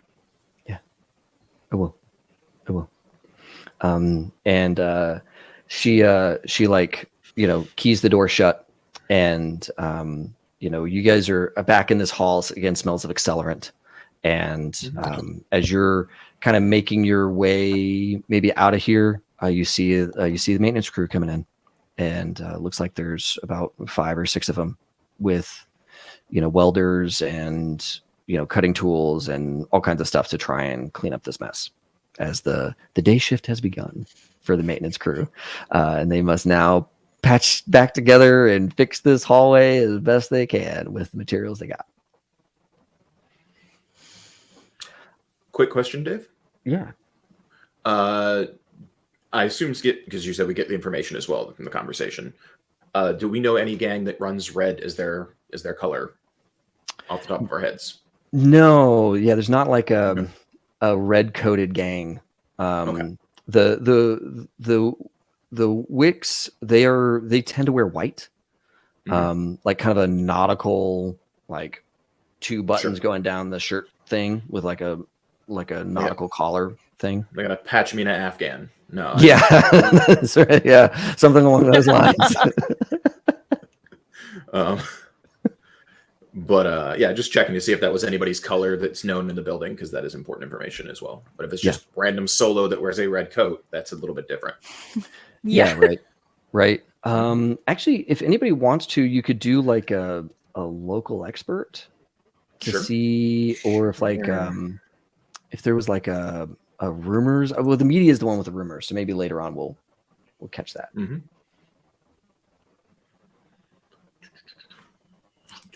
Yeah, let's see here. Nice, Nineveh, the 25. My good. Oh wait. Oh no. I'm rolling mine still. Sorry, I was looking at an old roll. I crit failed, so definitely don't know anything. That's unfortunately that's a -9. And then and then that's a -7. Jeez. Which one? Oh, that's right. It's under there. Let's see if I can do any better. Probably not. 13. Okay, 13. Awesome. You're Hey. Yeah, I mean, like the other two are like, oh, like there's this thing, like the two of you maybe go to like a celebrity or something that once visited the building, and so the people who like crit failed are like really throwing you all off the scent in terms of like who this could be. But Nev, you like It's Michael Jackson. Yeah. in his red like leather jacket. Oh my god. Who would have guessed? That's right. He's been dead for so many years. Yes. Yeah, so you were all kind of like lost in the sauce. I'm like, who? Red jacket. But Nev, you're pretty sure that if there's somebody running around with a bright red jacket, you could figure that out. You don't know them, you don't know of them right now, but you're like, that's just distinctive enough. I could probably figure out. That's a calling card. Yeah. You should probably talk to the media. They might know things. They do media things. Yeah, exactly. So excellent. Well, now that we have everybody fed, right? We have all your characters fed. I would like to take like a little break. Let's take like a little 10-minute break, and then we will come back with full bellies and free time. You can do whatever you want when we get back. But yeah, let's take like 10 minutes. Does that work for everybody? Speaking of full bellies, let's watch a good old oldie of real cheese. Do you enjoy cheese? A lot of cheese? Well, we have it, kind of. Almost Cheese is the result of a month of trial and error to create our most cheese-colored product yet. We suggest eating your Almost Cheese with any Real Food Scott product. Sit back and enjoy real food. Better than nothing, right? One.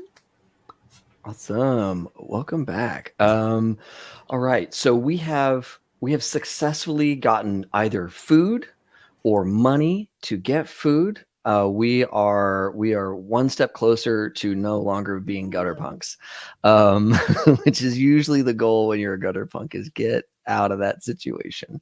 You all are all wherever you want to be in the building. So maybe Casa, you got some funds from the maintenance guy and from your fans when you were dealing with the tagging situation and the security guard.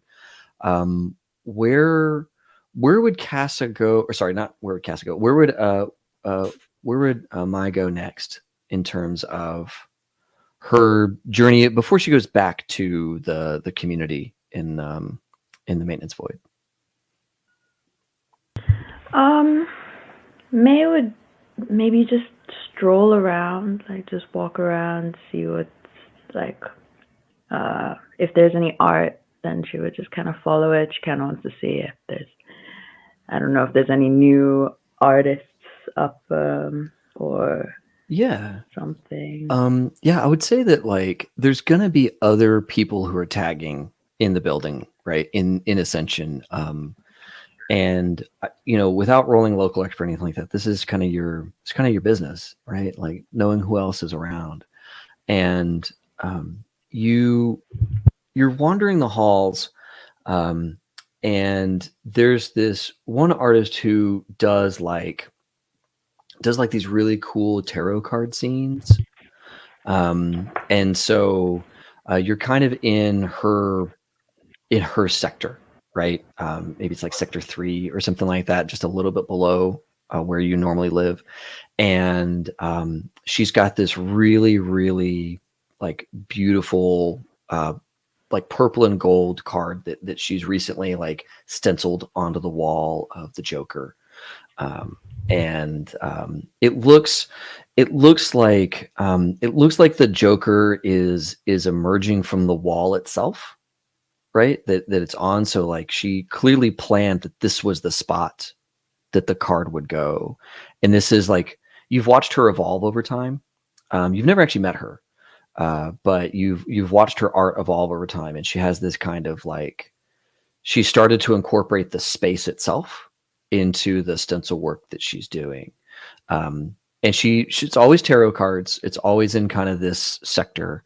But yeah, that's the newest piece that you spy from her, and this kind of evolution you're seeing as she's like done a better job of incorporating the building itself, or the texture of the wall itself into her art.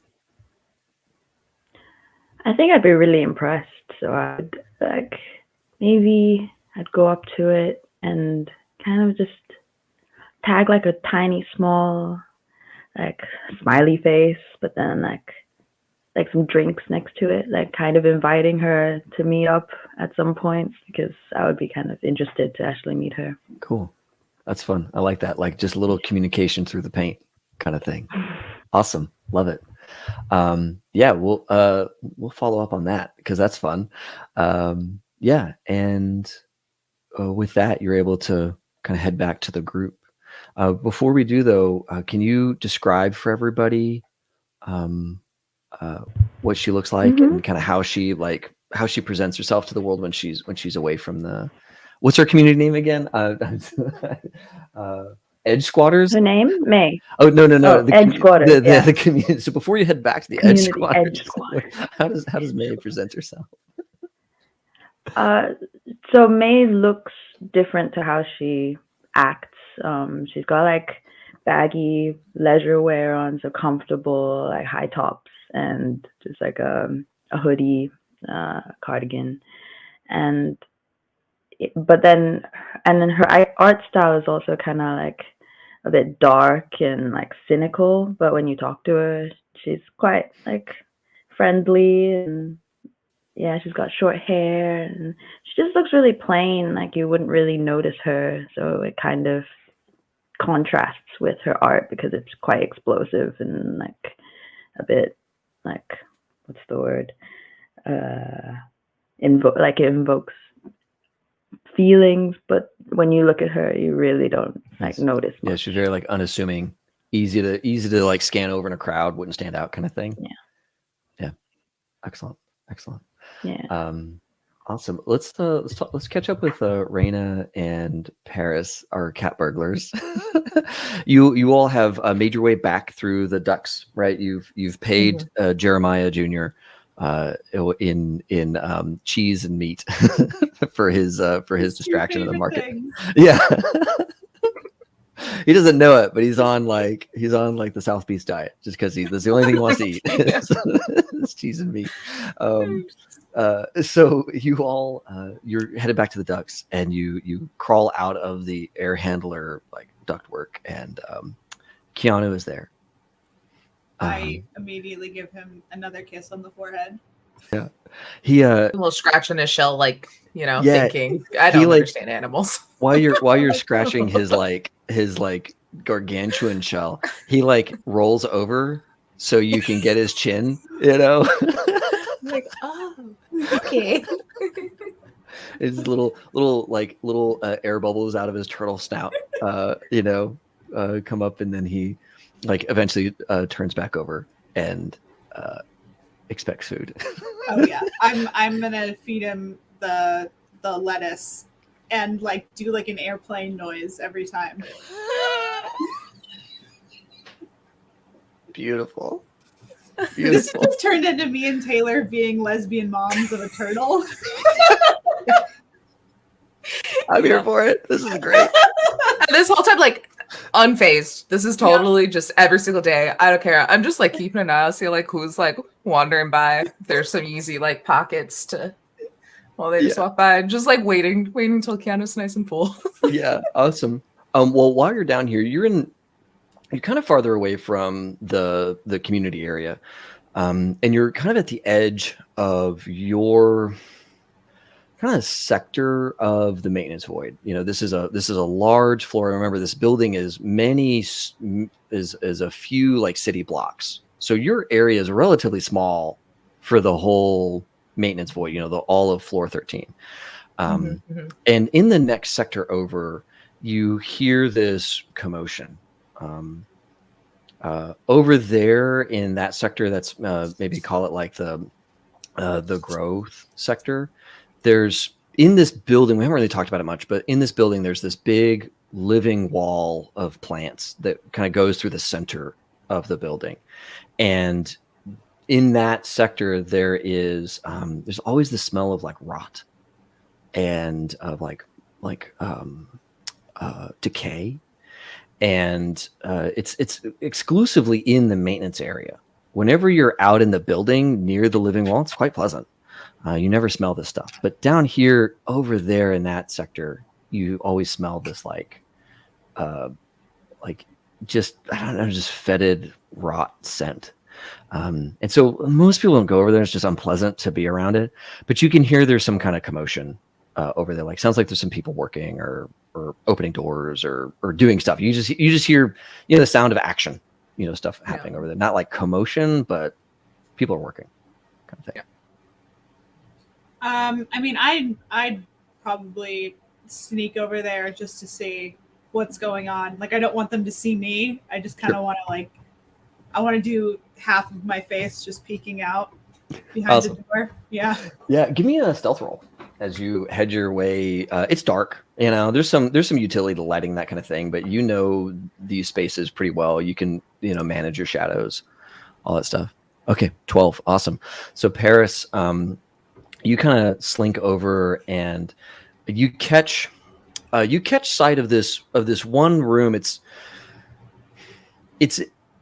attached to the living wall, and you can see these three figures in full bunny suits. And when I say bunny suits, I don't mean like furry. I mean like they're they're in these like white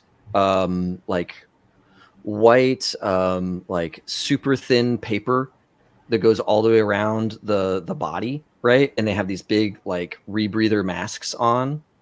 And it covers their shoes and everything like that. They've got these big, thick blue gloves on, and they've got this utility door open that you don't see very often. You don't see this door open very often. There's three of them, and inside that room, it's super dark, and you see their masks like emanate this kind of like green glow as one of them kind of walks into this room, and you really can't see into it. Like, it's dark, but you can see these three figures over there, and their suits are white. And on the back of the one walking in, you see the label Biotechnica. Okay.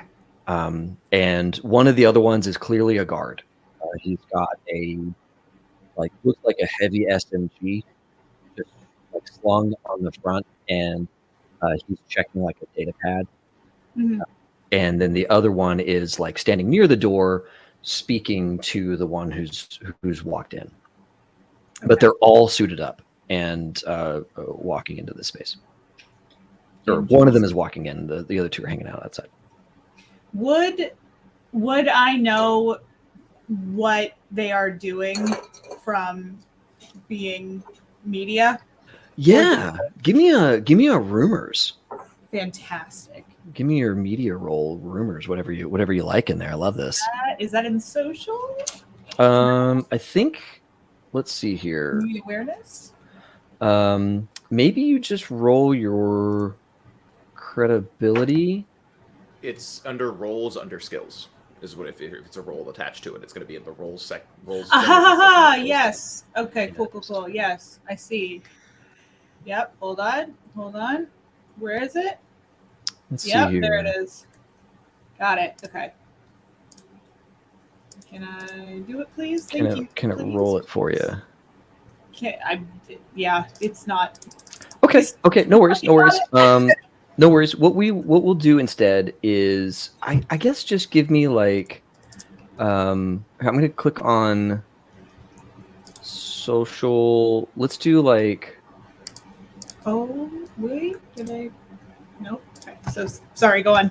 Yeah, no worries. You're fine. Let me see if I can't find like something.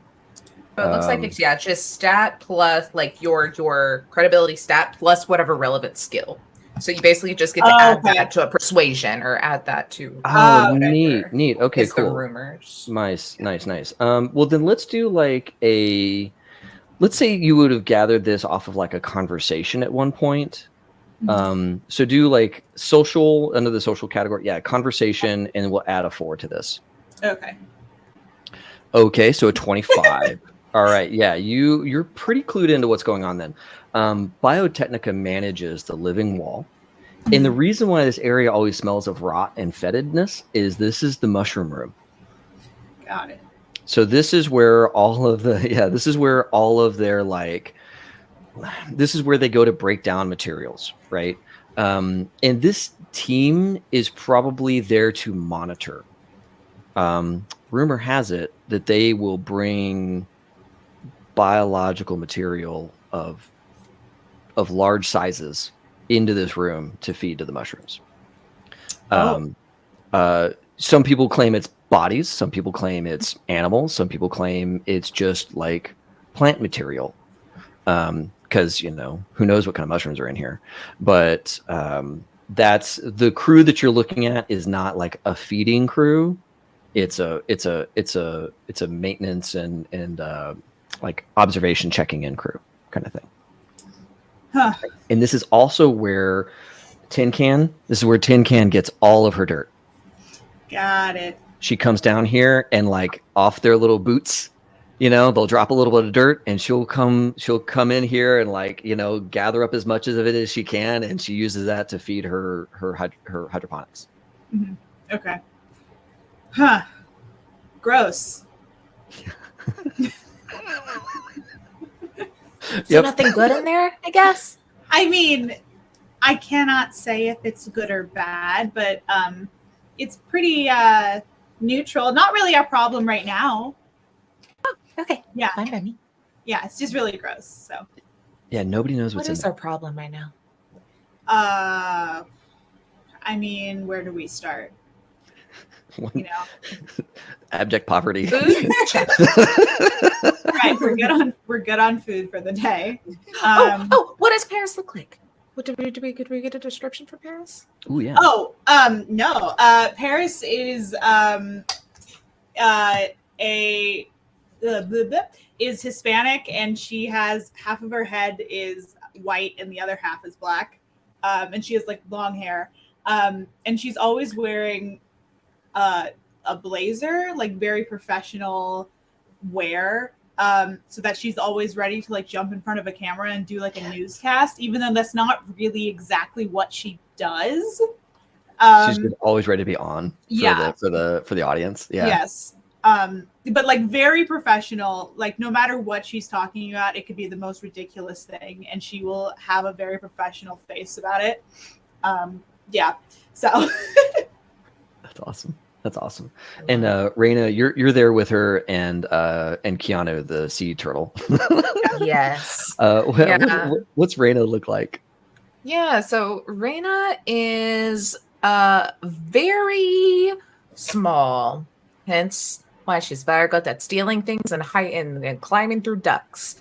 But is very like mix-matched clothing, has like bright hot pink jacket, bright orange pants, like a lime green shirt, just whatever it looks like she could probably find, but just went with this like vibe. Her hair is just super bright purple with like colorful stripes and stuff. She's got, tattoos all over, like neck, arms, legs. Is just like all covered up in what you can see through tattoos. And it's just always smiling with her little gap in her teeth and just always happy.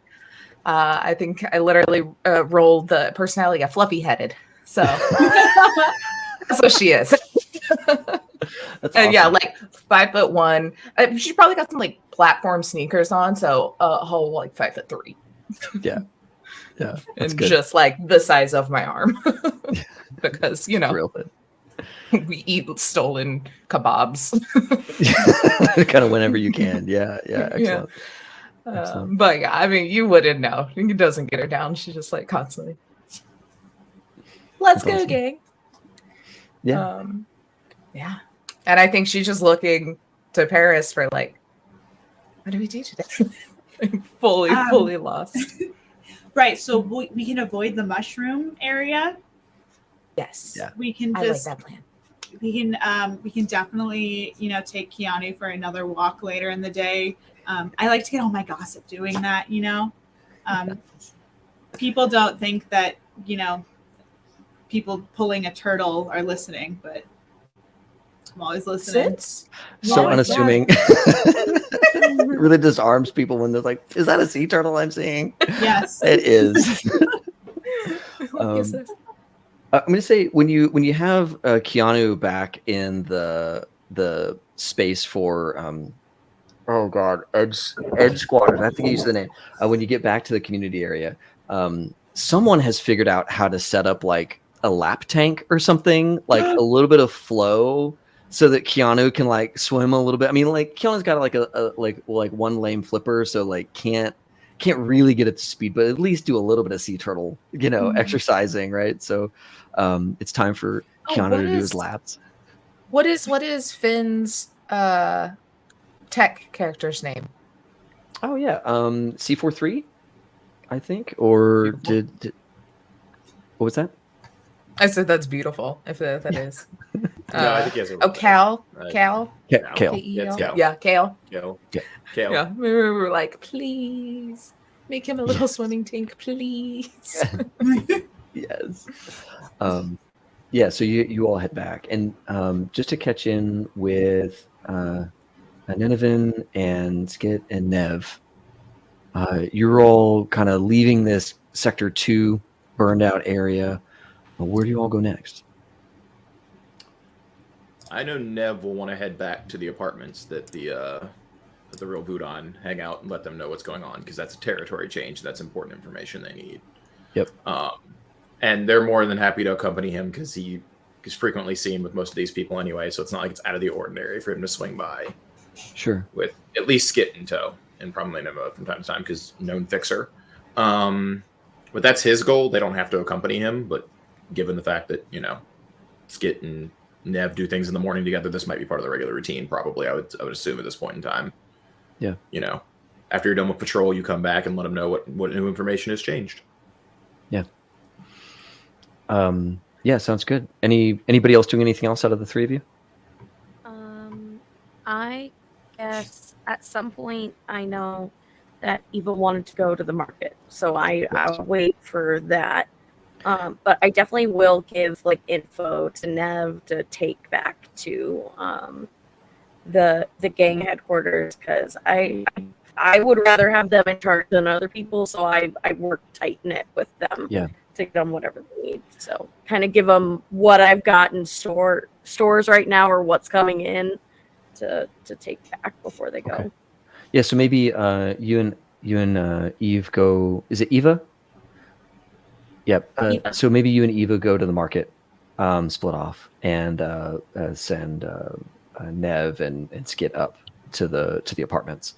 And information is currency, right, in the world of Cyberpunk Red. So, I would say that there's going to be some sort of like information loop here, and maybe Nev, you're part of that, like ferrying of information between what Nineveh produces, what the gang needs, and what the gang is willing to pay back in other forms of information, so that Nineveh is like well informed on what's going on in the building, what they know she cares about, right? Legit.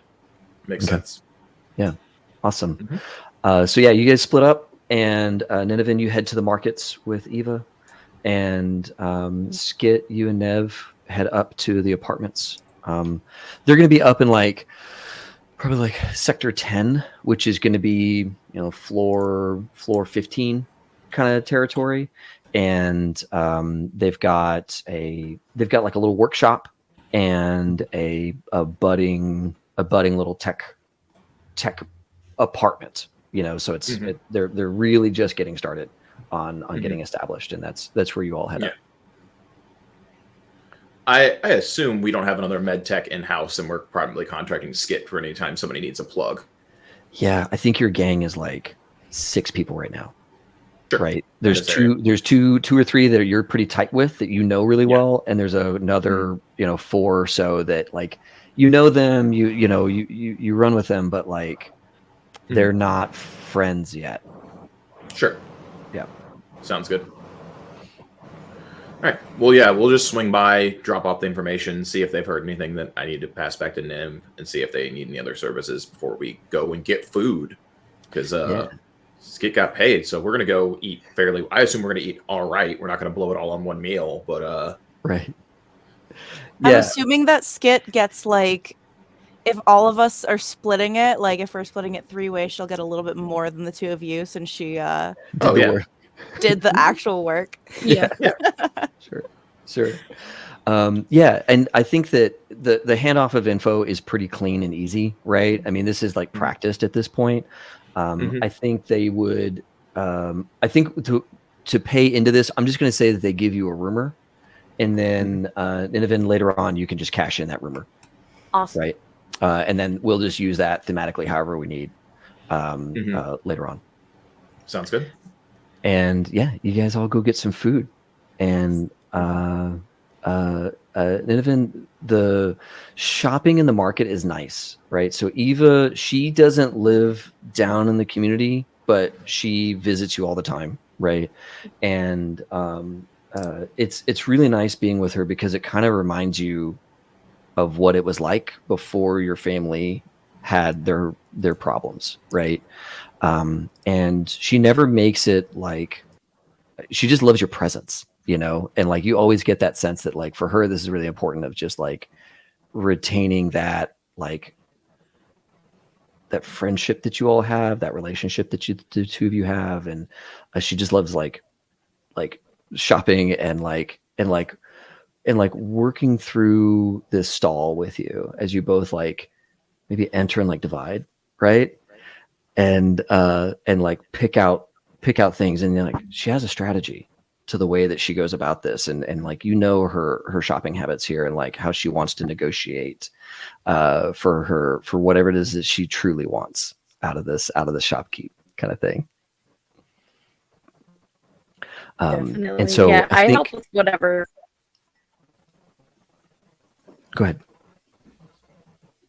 Oh, I help with whatever she needs, and just kind of have a break. I think there's a little bit more carefree than watching over her shoulder when she's here. Yeah. So you get this little spot of vacation. Yeah. And I think that like in the end, Eva probably doesn't walk away with anything, right? But maybe she's like just now meeting the shop and is like kind of gauging their interest in negotiation and like what they're really willing and able to do and all of that kind of stuff. Eva has no role, right? She's not like she's not an edge runner. So she's a normal person, right? And that she doesn't have this kind of like grip on society like the rest of you do. But that she's a real joy to be around for you. And we can keep working on this to kind of figure out what that dynamic is like. But I hope that at least initially we're like kind of good with this. No, perfect. Like, okay, cool. Absolutely. Okay, cool. Good. Then yeah, I think that the 2 of you share a meal at the end of this, right? After the shopping excursion, and she goes back to her apartment to do whatever like learning or whatever job that she has for the day. Awesome. Okay. Yeah, I'll head back to the maintenance floor and probably just start doing my rounds of like listening in, trying to get my information before the day. Going about my daily habits. So you have this like one thing that is like almost always working for you, that is unique to the maintenance situation, and that is that Niven, you figured out at some point that the pipes themselves carry information. these plumbing pipes, they go into every home. And if you're quiet next to them, you can hear whole conversations. And so like there's this time where you're just like kind of quietly sitting in like the wet wall, and you're trying to pick out an argument. You can hear some raised voices, and so you're like hunting for like which pipe is that being carried on, and you're trying to like really hone in on it. And folks know that like when you're in this space, when you're in the zone, to like leave you alone, right? Because you're listening in really intently on what's going on in the building. You can hear floors above you, floors below you, right? And it takes effort, but you're able to sit there and like really piece together like a lot of detail without meeting anybody, but some stuff that's going on in this building. And while you're doing that, that shouting is escalating, and you kind of hone in, you kind of figure out which of these like water pipes is carrying that knowledge, right? And there's like a couple of different voices. It sounds like an older man's voice, and sounds like a couple of younger men.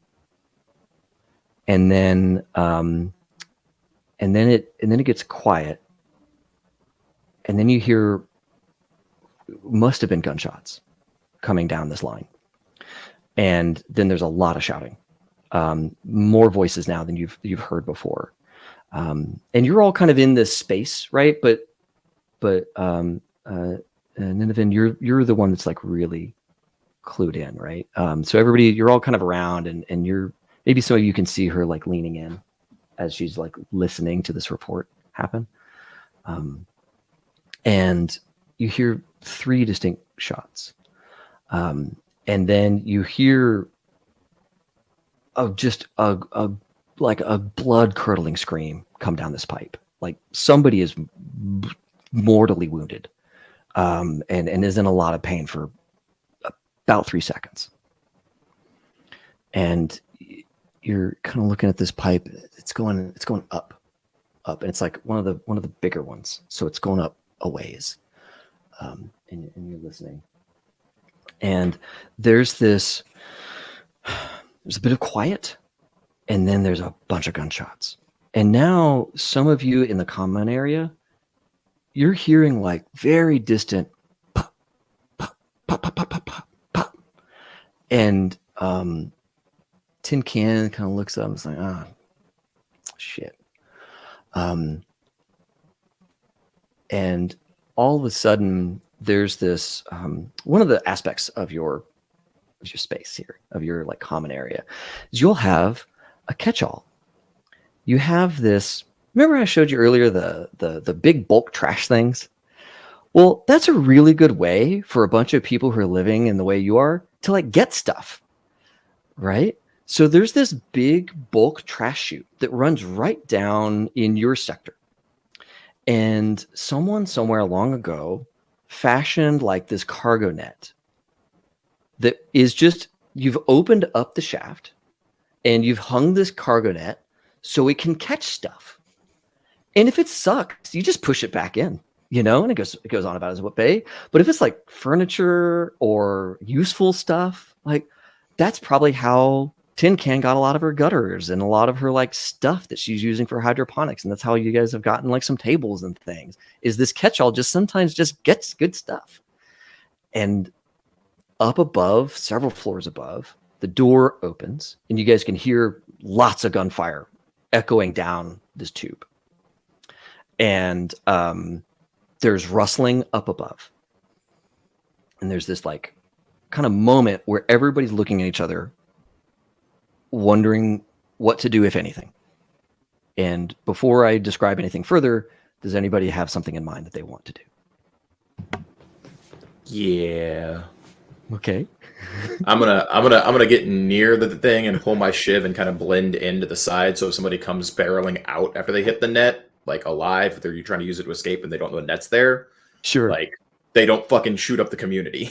Right. Like, yeah. So you get yourself armed, and you're right next to this, like, it's like a thick, I mean, it's a big. It could fit like a queen size mattress, right? I mean, it's a big chute, right? So you're over there, and this net curves out onto like literally a landing skid with like a stopper, right? So that like junk just doesn't fly into the community, like it gets stopped by a thing, you know. And you're just there.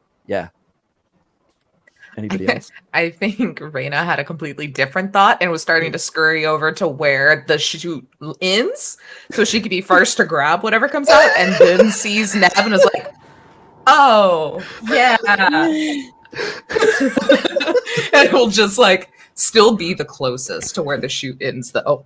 Okay, so you're like right at that like wooden stopper or whatever it is at the end of this like skid. Like using it as cover. I'm just laying down, seeing Nev being prepared. I'm like, oh. I'm gonna listen still, but I want to hide basically like behind a pipe. You're in your listening. You're in the listening chamber. You know, like you're fine. You're not gonna get shot here. You're good. Nice. And awesome. And you can I'm gonna do what fixers do: hide in the back. And you can kind of see. You can maybe see through some of your pipes. You can see into the common area, so you can see people moving near this like trash chute. Paris starts filming. Sweet. I want to get this on the same line. Yeah, on the same line, May is gonna kind of sketch out a little artistry of what's happening. Sweet. So like you're like telling the story of what's happening with your paint kind of thing. She does my graphics. Yes. Yes. That's awesome. Transition screens. It sees everybody being like prepared for something weird and dramatic to happen, so she's just kind of just sighs and like reaches for like a pair of like crappy scissors that she has in her tool belt, and she's already starting to like work on like sanitizing them, like maybe pouring some like liquor on it or whatever she has is like to sanitize it, just to be like, there better not be a body about to drop down there. Yeah, great. Yeah, so you go and like burn or you clean with rubbing alcohol or whatever you can. Your stuff's like, oh boy, here we go. And yeah, so this chute is open for a bit, and you can hear like shouting and gunfire. And then you hear what sounds like something is falling down the chute. A couple of seconds later, a person clutching something crashes against this netting and rolls violently and slams into this wooden block. What they are holding kind of splats against the wooden block, as well as their hand like loosely doesn't really have a strong grip anymore. It's like plaps against it. It's this like black bag. Skit, you recognize it pretty quick as a body bag. That's small. That's been compressed. It's like it's not fully furled out. But you all see as this woman rolls out into the community space. She has this like long red coat and several bullet wounds in her, and there's a lot of shouting up above and more gunfire up above, but this person with this bag has like collapsed into your space. Initially, she's not moving. Who wants to do something now? I just reach over and just poke her. Okay, yeah, you're right there. I'm just like, yeah. No immediate response. Skit, what you got? I just look at Skit automatically. Like as soon as she sees that she stopped rolling and like stabilizes in a place, the first thing she does is she seeks out either making eye contact with Nineveh or Nev, whoever she could just see fast, like quicker, and kind of just give a look of like, is that the person we were literally just told about like an hour ago? But she's already like heading towards trying to see what kind of damage was done, and also checking the body bag because she would probably be concerned, like, is there a body in there? It doesn't look like there is, but she'd still want to double check. Yep. Yeah, so Niv is actually going to try to kick away any weapon or anything that's nearby this person. Yeah, So give me a that they're like perception. they don't just come to and start firing when our med tech gets right on top of them. Yeah, right. Give me a perception as you're like coming up to this person. Sure. Boop, boop, boop. Let's see if I can roll decent again. Awesome, 20. Yeah, you spot Yeah, that's pretty good. that this person. One, I shared with everybody in Roll20 what her face and coat looks like, and sure enough, there is a looks like there's a pistol still in her right hand, and it is an iron grip on that pistol, finger not in the trigger guard, and on her back is a long blade. You can see the handle for it is poking up across above her back. She's laying maybe on her back, so you can just see the handle like right next to her head as she's like laid there on the ground. Rather than trying to take the time to pry a gun out, I'm just going to step on her hand so that Skit can get to work, and this person can't just respond by firing on my companion. Sure. Yeah. You put your boot against that hand, so it's not moving unless there's a strength or check of some kind. Yeah. Awesome. Harris just tilts the camera down a little bit so that you can get a better view. Perfect. Sadly, Skit is probably used to working under these conditions where like one person's ready to like jump on the person to like loot, one person's videotaping, one person's like secure the area. So she's just like, she's used to working under pressure. She's just zoned in. Yeah. You leave a space so I get the perfect shot. Like I have told you. She literally will like move her head a little bit, be like, "Did you get what you wanted?" Oh my god. Oh my god. That's so good. Yeah. So Skit, what is your first thing that you're doing? Part of me wants to check the body bag, but I think I'd probably check on the actual human being first before I checked. Yeah. So, should I roll a deduction? You're trying to see like health, right? Health wise, like how Yeah, they're doing. Give me a paramedic or first aid. Okay. Add your med tech. Okay. And I can just add 4 to whatever you roll in here. Okay. 21. Okay. Yeah. So it's really a 25 once we add your med tech stuff. Yeah. This person is currently making death saves. Mechanically, they are dying right now. Effectively dead unless they get stabilized or brought to a hospital or something like that. But they are in the throes of dying right now. Okay. Yeah, just on autopilot. She's going. She's trying to do whatever she can. She'll probably yell out to just anybody else who isn't already doing something, and say, "Check the bag and see what's in there." I think you look over me and my hand is actually in the pocket of her trench coat. Like, and you know what? Actually, she's like starts like halfway being like, "Can someone check the?" Never mind. Raina's got it. Should have known. Yeah. All going as clockwork. That's good. That's good. Yeah. So you're going to try and stabilize. Now you have poor equipment, or in some cases like no equipment to really stabilize somebody with multiple gunshot wounds. So you're going to make another paramedic check, but I'm going to call it a -4 because of the situation in terms of. Okay, so +4 for medtech. Then no, this is medtech, not paramedic. Well, this would be paramedic to stabilize. Yeah. Okay. So yeah, I guess I am kind of zeroing out your med tech skill here effectively. Okay. So we can just roll the skill and see how you do. Okay.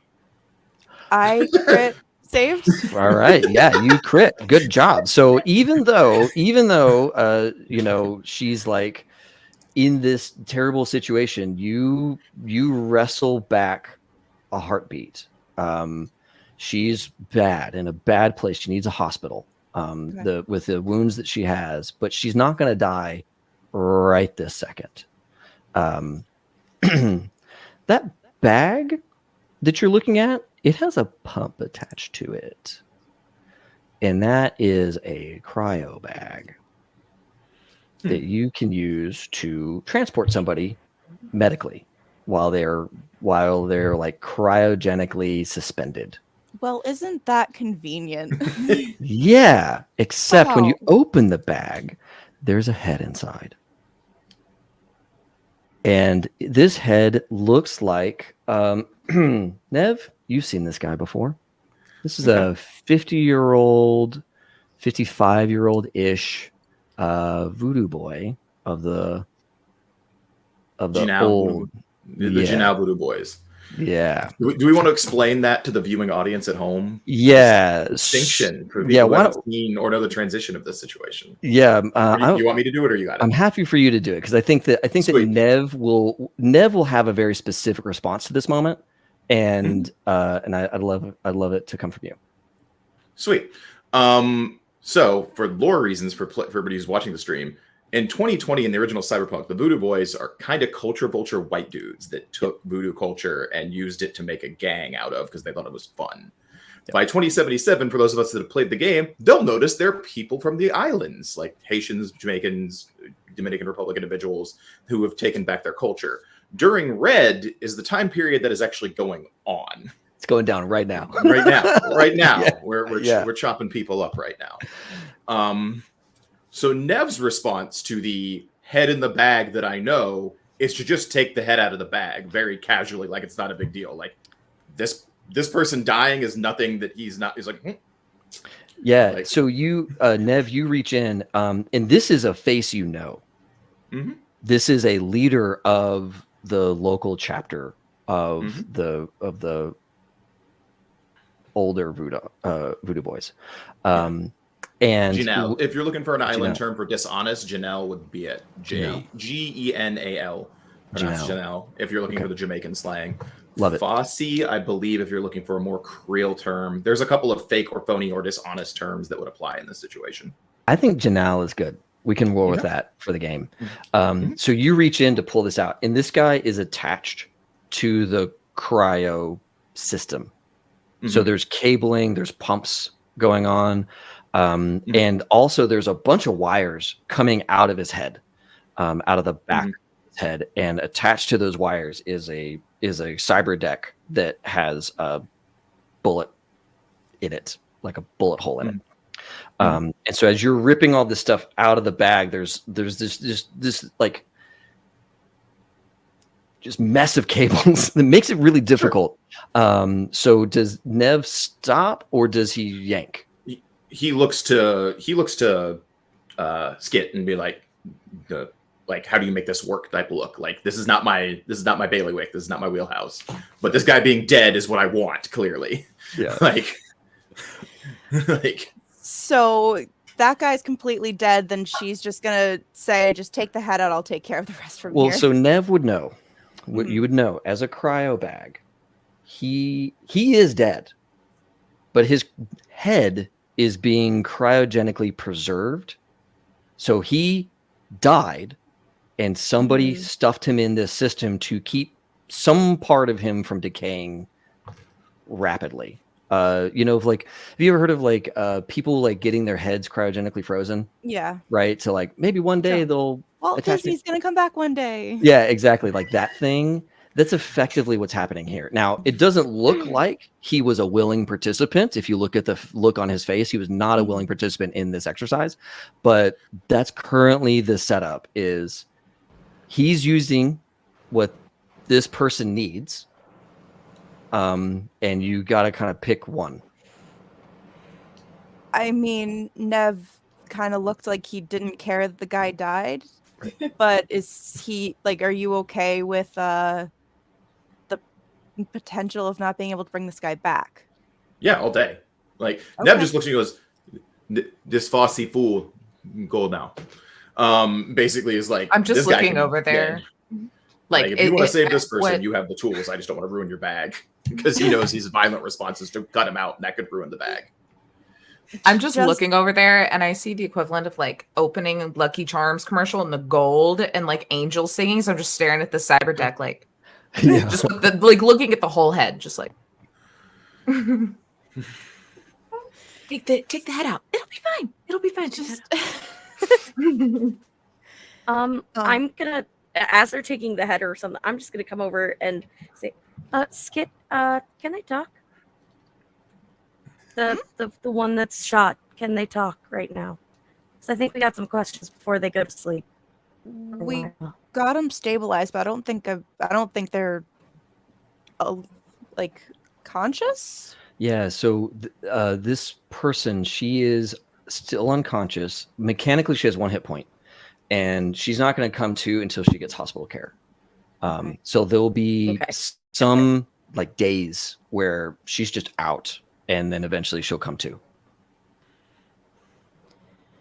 But yeah, when you walk up, you like have that line, and Skit, you kind of deliver the bad news that like, no, she's like really far gone, and it's going to be a while before she can talk. Skit will have this moment where she kind of like, she'll turn to Nineveh and say, part of me is thinking about Cam and it's weird to think that I'm saving the person's life that is responsible for the damage that happened to him. While y'all are having this discussion, from the pipe, you hear a, what the fuck? Like resonate down the thing. And they saw our net. I'll just leave it there. I'll just say that like you hear somebody shout something high up above. Can I run and try to like get rid of the net and just like throw it down? Yeah, there's got to be like a net quick release thing, right? Now, unfortunately, this is a big tube, so you have to reach all the way in to undisconnect it. And so, yeah, you're able to get in there. And you're like holding on to like the outer edge, and you're reaching all the way across this thing to like unhook the net from the moorings that you all have fashioned in this pipe. And I gotta ask, do you look up?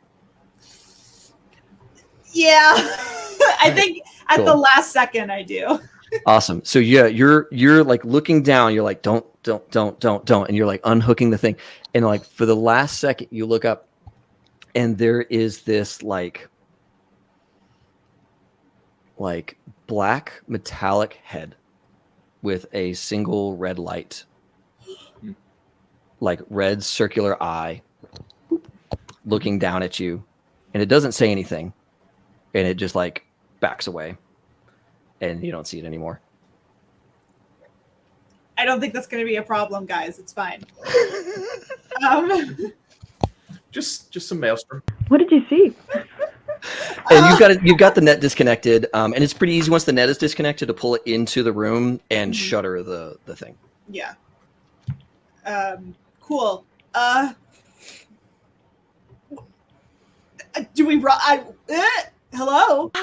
Has anyone looted the girl? Not the yet. woman? I think that's going to happen once Skit going. decides what she's doing with the body. That's the universal question. I don't think she's going in the bag anything but naked. So, yeah, I'm still just like one hand in her pocket, like. Yeah. Yeah. I think if there's someone yelling and there was a fight, they may be coming here. Maybe we do this somewhere else. I want to change my clothes really quick. You go to change your clothes so that you're not I want to put on a different blazer. with your bright red blazer. That's clearly the disguise. It's a different blazer. They'll never be able to tell the difference. Yep. Not my signature hairstyle. That won't be a giveaway. No. I've changed my blazer. I'm a completely different person. They'll never know. Dun, dun, dun, dun. Like, but yes, I think the good news is all of you have a rep of like 1.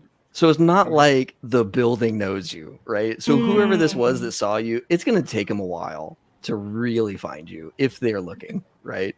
So this is one of those things about like your reputation has a big sway in the game. You all starting out, all of your rep is 1, so you're relatively unknown currently. It's probably going to change here in a minute. Nice. Paris is 1.5. He's getting discovered. That's right. He's the media person. Paris is going to make it big again.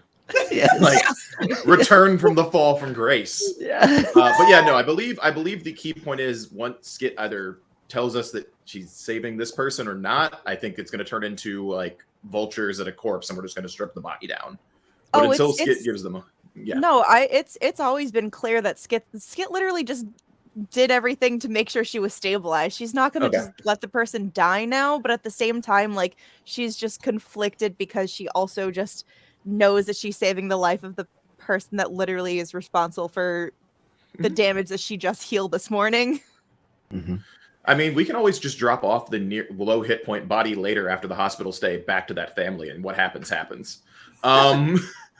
Like, or just throw it down the chute. But then we should just save the cryo bag if we're gonna do that. We might as well not even. Sure, whatever you want to do. We can strip the body and throw them both down the chute. That Yeah, doesn't I'll help. Whatever you want to do. You're the med tech. I You don't make the give a call in crap. this situation. I mean, as a med tech, I don't. You don't condone any of that. Well, no, hold on. okay. Are you a doctor that took the Hippocratic Oath, or No. are you? No, absolutely not. Actually, this is reminding me that literally hold up, gold, hold up. the life gold. Oh yeah. Oh, yeah. I forgot to mention. I completely forgot. Skip. Yeah. You noticed that like this dude's like teeth are rattling around in the bag, and like when she slammed into the wooden thing, like she lost some teeth too. I'm just saying, there's some teeth. I collect the teeth when I'm taking the skull out the bag. That's fine. That's okay. That's standard operating procedure. That's you grab those. You see a couple of teeth on the ground coming out of the woman's mouth. You grab those. Yeah. She's like midway through like a life-saving procedure, and then all of a sudden she just like puts something in her purse and then just goes back. Just grabs the canine real quick. No problem. Oh, that's a molar. But I believe our player was remembering what they rolled, which is important right now in this moment. So, as a life goal, I rolled the fact that my character wants to cause pain and suffering to someone who has crossed me. So technically, this person is known to be somebody who has caused damage to a person that I've already healed. Yep. So, if someone suggests just bringing it to the family of the, or I don't know, maybe it would probably be easier to just put it down the trash heap. I don't know, but that would not be causing pain and suffering because they would just be dead. I am pointing out that is important. But she could be convinced because she still is a paramedic at the end of the day. But you can tell she's very conflicted right now. Neb just looks at you to make the call and start stripping the body down. Because like that's his opinion on the situation. We strip the body down and do what you're going to do because you're the only one that has the specialization. I mean, we can start looting. Just you know, people are looting while you're making this decision. Is what it sounds like. I mean, I'm already grabbing teeth, so why not? Yeah, we're already in the ritual mode. Like, did Nineveh want to say something? I thought you were starting. I just am gonna say, I have Ocean's number. Yeah, I do too. Maybe we get her in the cryo bag for now, and let me just give Ocean a call. And Casa, were you going to say something? Okay. So it sounds like your decision is to disconnect the head and connect her to the cryo bag. Yes. Okay. For the time being, and then consult with the family that, you know. If nobody cares, I'm taking the head. So the head is part of the loot that you all are receiving. So in this head, you know, there is some there's a neuro access point, there's some cybernetic jacks, that kind of thing, and some cyber eyes. Hold on. They can scav the head. Okay, I want cool. the head when the scaving is done. Nice. Okay, cool. I want to be clear. I want the head, not the tech in the head. Sweet. He looks like a net runner. I want all the tech in his head in his deck. I'm like, that's my size. Does the girl have any cybernetics? She does. She also has a neural processor and another set of eyes. And what is it? She has one of those like chit jacks in her neck, and so does the Voodoo head, or the what is the word again? I'm so sorry. Janelle. Just honest. Janelle. Yeah, Janelle. The Janelle head. He also has one of those data jacks, and in his is a little chip. Okay. everybody's face. Because the thing is that like if I do save this person, we get less loot technically too. I mean, if you want to cause pain and suffering, you just take out the parts. Yeah, throw it in the cryo bag and we can stab it later. Leave them an empty. Yeah, so you can do safe extraction of these things. Mhm. It takes surgery, takes time, and you need to roll well.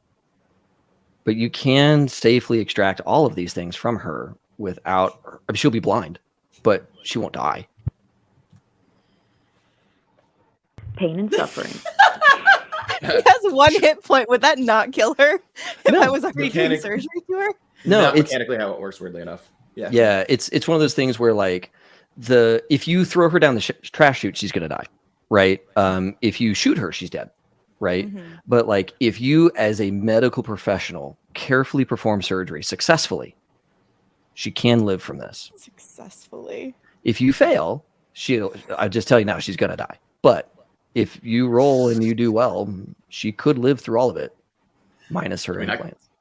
I mean, I have first aid. I can help you with it. Let's be and let's be clear. Somebody should have paid for a trauma team subscription, or they wouldn't be in this situation. Boom. Moving on. Moral obligation done. Speaking of, you think to check for trauma team, I do. I was like, and she currently does not have a trauma team badge on her, so you don't have to worry about trauma team showing up or the building equivalent of. Oh, the building equivalent is REO Meat Wagon, and they went to the lowest bidder. I see. Yeah, and Meat Wagon is in here, and they're the official Ascension trauma team. I feel like that's how I found this place. Because since like my older sister works for him, you're just like, just stay there. Yeah, totally. It's cheap. It's covered. Yeah. I got an in. You're fine. Oh, thank you for the raid, guys. Oh my gosh. Yeah, so you all have you're all like field stripping this body, right? And there's like a katana, there's a wakizashi, there's the cybernetics I've already mentioned. There's a gun, right? You pry the gun away from this like now lifeless hand. And you see that she has the smart links in her wrist. So those can come out too. She has a regular like flesh and blood arm. She just has the smart link cables going through that. And there's a list, right, that we've shared that you all see. Effectively all of the loot that's across this dead apparent solo and this dead decapitated netrunner is all there for you all to cruise through. So yeah, there's a bunch of stuff once you get it down. I will ask our favorite media for a copy of the the original picture of the head because you were filming me. Yeah, I got a really good shot. Good. I'll need that. Raina probably grabbed it and like posed for the camera. Nice. Oh, That's the right light. Beauty guru. You have Really, I'm just like looking to see how I can get these cybernetics out of the head, but I'm like Nineveh, you'd probably be most interested in that agent that that this definitely I want that. that this person had, and she also had a burner phone, like just a little flip cell perfect. phone I'll on a prepaid grab account. those. Yeah. And then if there was a shotgun, if no one else wants to use the shotgun, I would take the shotgun. I do have that skill. So Yeah, on her back, she has this like kind of complicated strap setup to hold the katana and the shotgun. And then on her like back belt is where the wakizashi was, and apparently a holster for the pistol too. And so, yeah, you everybody's picking through the things, and like the shotgun's leaned up against something, and you're like, this feels good. There's no reload to the shotgun, but it does have like a full mag of regular ammunition. And same with the pistol. It's there's no reload for the pistol, but it's got a full mag. Mm-hmm. Actually, the pistol is empty, but you find her mag reload on her body, and you're able to reload the mag or reload the pistol. Because some of those shots were coming from her. The katana has fresh blood on it. So, you I know, wipe it off. that explains some things. I didn't do that. Sorry, guys. I just rolled for a melee weapon. I'll take the wakizashi on it back. Just Yeah. So am I just whatever gonna we're doing here is fun, but I feel like we should hurry. That was a lot of noise. Yeah, There's for blood. sure. Scary guy staring. Yeah. Okay, Yeah. then Just I'm by not looking taking around. time to do a whole surgery right now. I mean, I could go peek my head out, see if anyone's coming in. Grab the body. Just real quick. They already saw you once. Exactly. So it's if they see me again, it's fine. We'll see I'll your just- blue blazer this time, though. I have multiple blazers.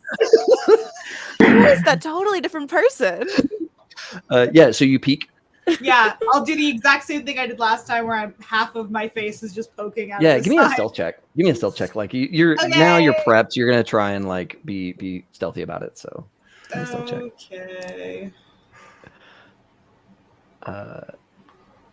Oh man, you're stealthy. Okay. Um, Yes.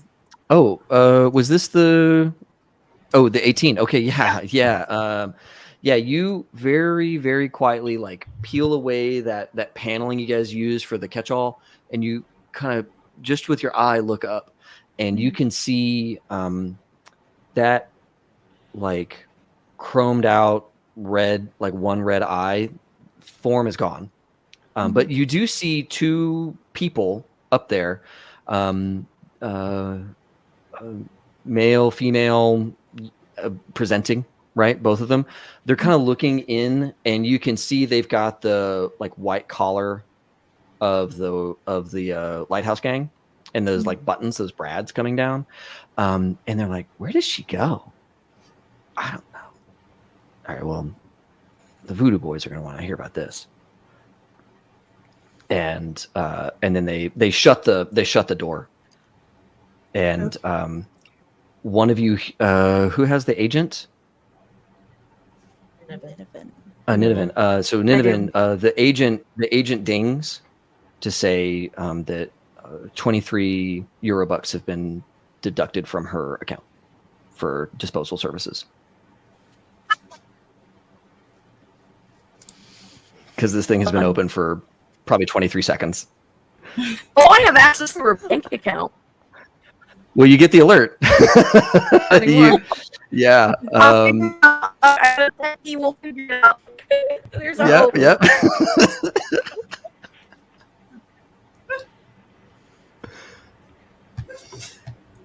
Okay. Should we take this party off the streets then? Get somewhere quiet and let Skit do her thing on the body while we figure out what's there are some going really on? nice vents that we can like hide in if you want. They're not even that small. Perform a surgery, an event though.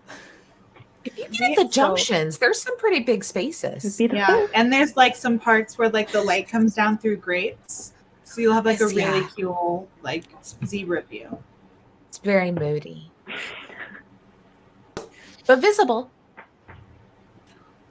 Can I make a check for knowing of safe places? Yeah, give me a possible, that can knowledge. kinda, Give like, me a keep us knowledge away. local. Like, give Can us you find a safe house? Okay.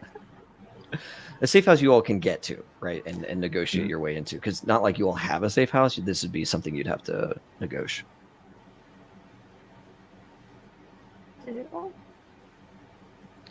Yeah. Okay. Yeah. 17. Awesome. You have some people in mind, some groups you could contact to get you a safe house. There would be some sort of payment needed, right? And we'll probably have to negotiate that a little bit. But you have some leads. You have that rumor that you're sitting on. You could always see if you know of an abandoned safe house. Yeah, I'm gonna use that. I'm gonna use that. Love it. Yeah, I'll say the rumor is there is an old workshop that has been abandoned for a little while, and you might have a couple of days before somebody comes looking. Nice. It's great cash in. I love that. Sounds good. Okay. To the workshop. Okay. to the workshop. I'm and still I'll make holding some this head. good I'm like, paramedic rolls. am I just carrying a head out, or can I put it in the bag? You gotta get a different bag. We can't put it in that bag. That bag is in use. I think Paris probably has like a grocery bag somewhere, and she just like holds it open. I mean, you have that blazer you can never wear again. Oh, that's right. Yeah, just use the blazer. I'll just tie it up. Wrap it up. It'd be like one of those like plastic bags that just says thank you, thank you, thank you, thank you, thank you. And you've got a head in that like plastic bag. Weird. I'm imagining like one of those market ones, like the ones with the big gaps in it. So you can Yes. Weird life fact. I know the person that designed the thank you bag. Oh wow. Wow. Oh, that's fun. Yeah. Well, homage to them. Can it be the thank you bag? Yeah. Sure. Yeah. I'll I let him think know. it would slide in It's the a head. blazer. In the It's bag. gonna be it's gonna be a little wet. I think we're gonna need the plastic bag. Yeah. And then inside the And blazer. Yeah. Okay, Yeah. yeah. Oddly enough, The blazer that wetness can never is be not- worn again. I is know. not blood. It's all the cryo gel stuff. Gross. It's like Yeah. leaking out when you That's disconnect those almost hoses. Yeah, it's like it probably smells really bad. But good. Double Okay. knot it. Mhm. Super important to double knot that bag. You don't want it spilling out everywhere because No. you went cheap on the knots. But we need to untie it again. Does anyone have good nails? I'll take care of it. It's good. I think I got good nails. I do love the fact that we have to fucking struggle to eat, but our media has a collection of blazers. That is my new favorite fun fact about like, We're not the way we We're not live. Timmy Turner with like all of the exact same outfit in a closet. We probably have like a few things we got with us. They're all scavenged, right? So it's not like they ain't going to win any like fashion contests, but But like they're blazers. But Paris thinks they will. The most expensive thing in the entire Edge Squatters community is this collection of blazers. yes. Yep. Well, not anymore. Now we have an entire body with a bunch of loot. That is true. Before now. And one We're less up until a few- blazer. And one less blazer in the blazer. Oh. Which was our solo wearing a blazer under their big red coat or no? I have to ask now. Yeah. Oh. So you guys look. There are. Whenever you make a normal character, you get like $800 worth of fashion wear.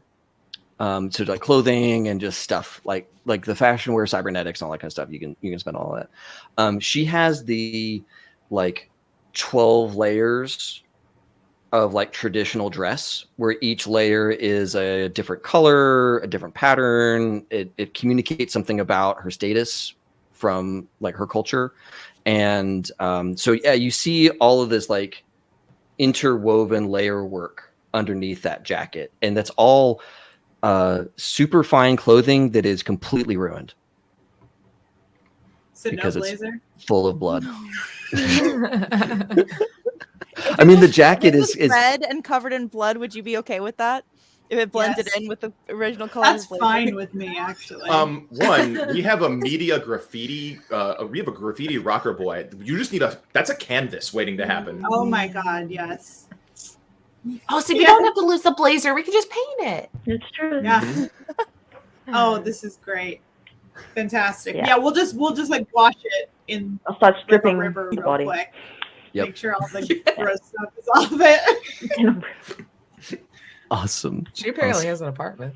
So quick question: are you taking Keanu with us to the safe house, or are you leaving Yeah, Keanu in the absolutely. I'm community? taking Keanu. Because I will let you know, Keanu is in more danger with us than with Tin Can. Yeah, I will- but I'll relay that information. yeah, I see where you're coming from. But Keanu and I do have a codependent relationship, and I'm worried about what will happen if Okay. we're apart from each other.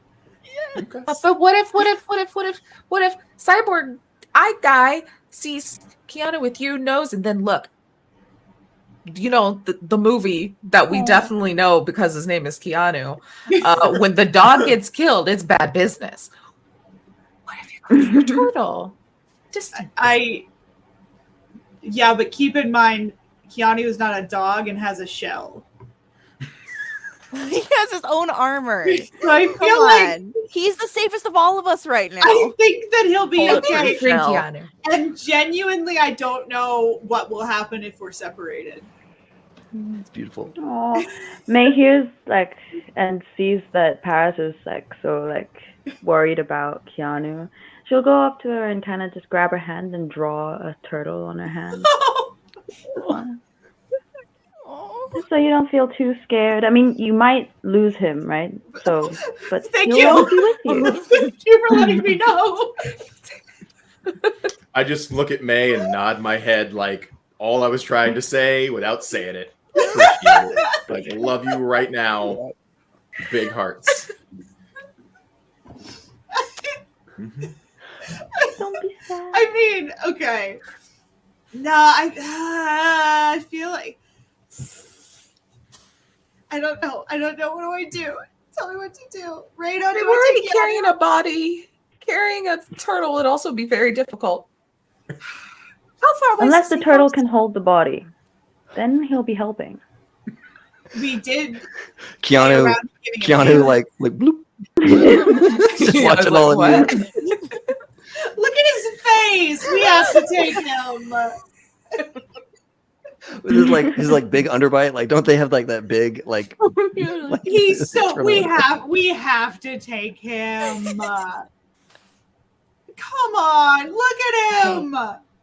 I mean, if we're carrying a head with us, bringing a prize turtle seems How big is the higher up the scale than just a decapitated head, big? you know? Oh It's like God! 300 pounds. It's Yeah, a it is big ass extremely turtle. big. Yeah. Yeah.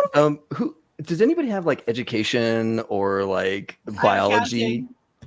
Oh, I have to have fully not. science, I think.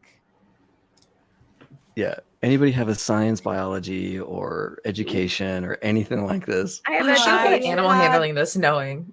Yeah, I have also should've anatomy. done- Yeah, I really should have done animal handling, Not but I me. put it all in accounting and business. Oh, I forgot that you know all this accounting and business. That's so good. That's so good. This entire time we've been feeding him the wrong stuff. Yeah. You don't even know the Green, he can eat it. He's actually dying already. All right, hold on. Somebody somewhere gave you a care and feeding guide to like sea turtle. Okay, so like if it's your pet, look, if you have a pet, you know how to take care. You might not know the biology of everything, but you know how to take care of your pet, right? And you do know the turtles do scavenge and they do eat like meat, and they do take care of bones. Yeah. I'm like, And Keanu might be kind of hungry for some meat by this point. picking up lettuce. I think He's like, Do we we- need to dispose okay, of do the we- head or body? Do we let this lady die so that Keanu can eat? you made the head at Lady, least. I thought we were just gonna put the head in there. No, I'm keeping the head. The head. I need the head. The head is vital to me. that was so good. good, Skid. Oh my god.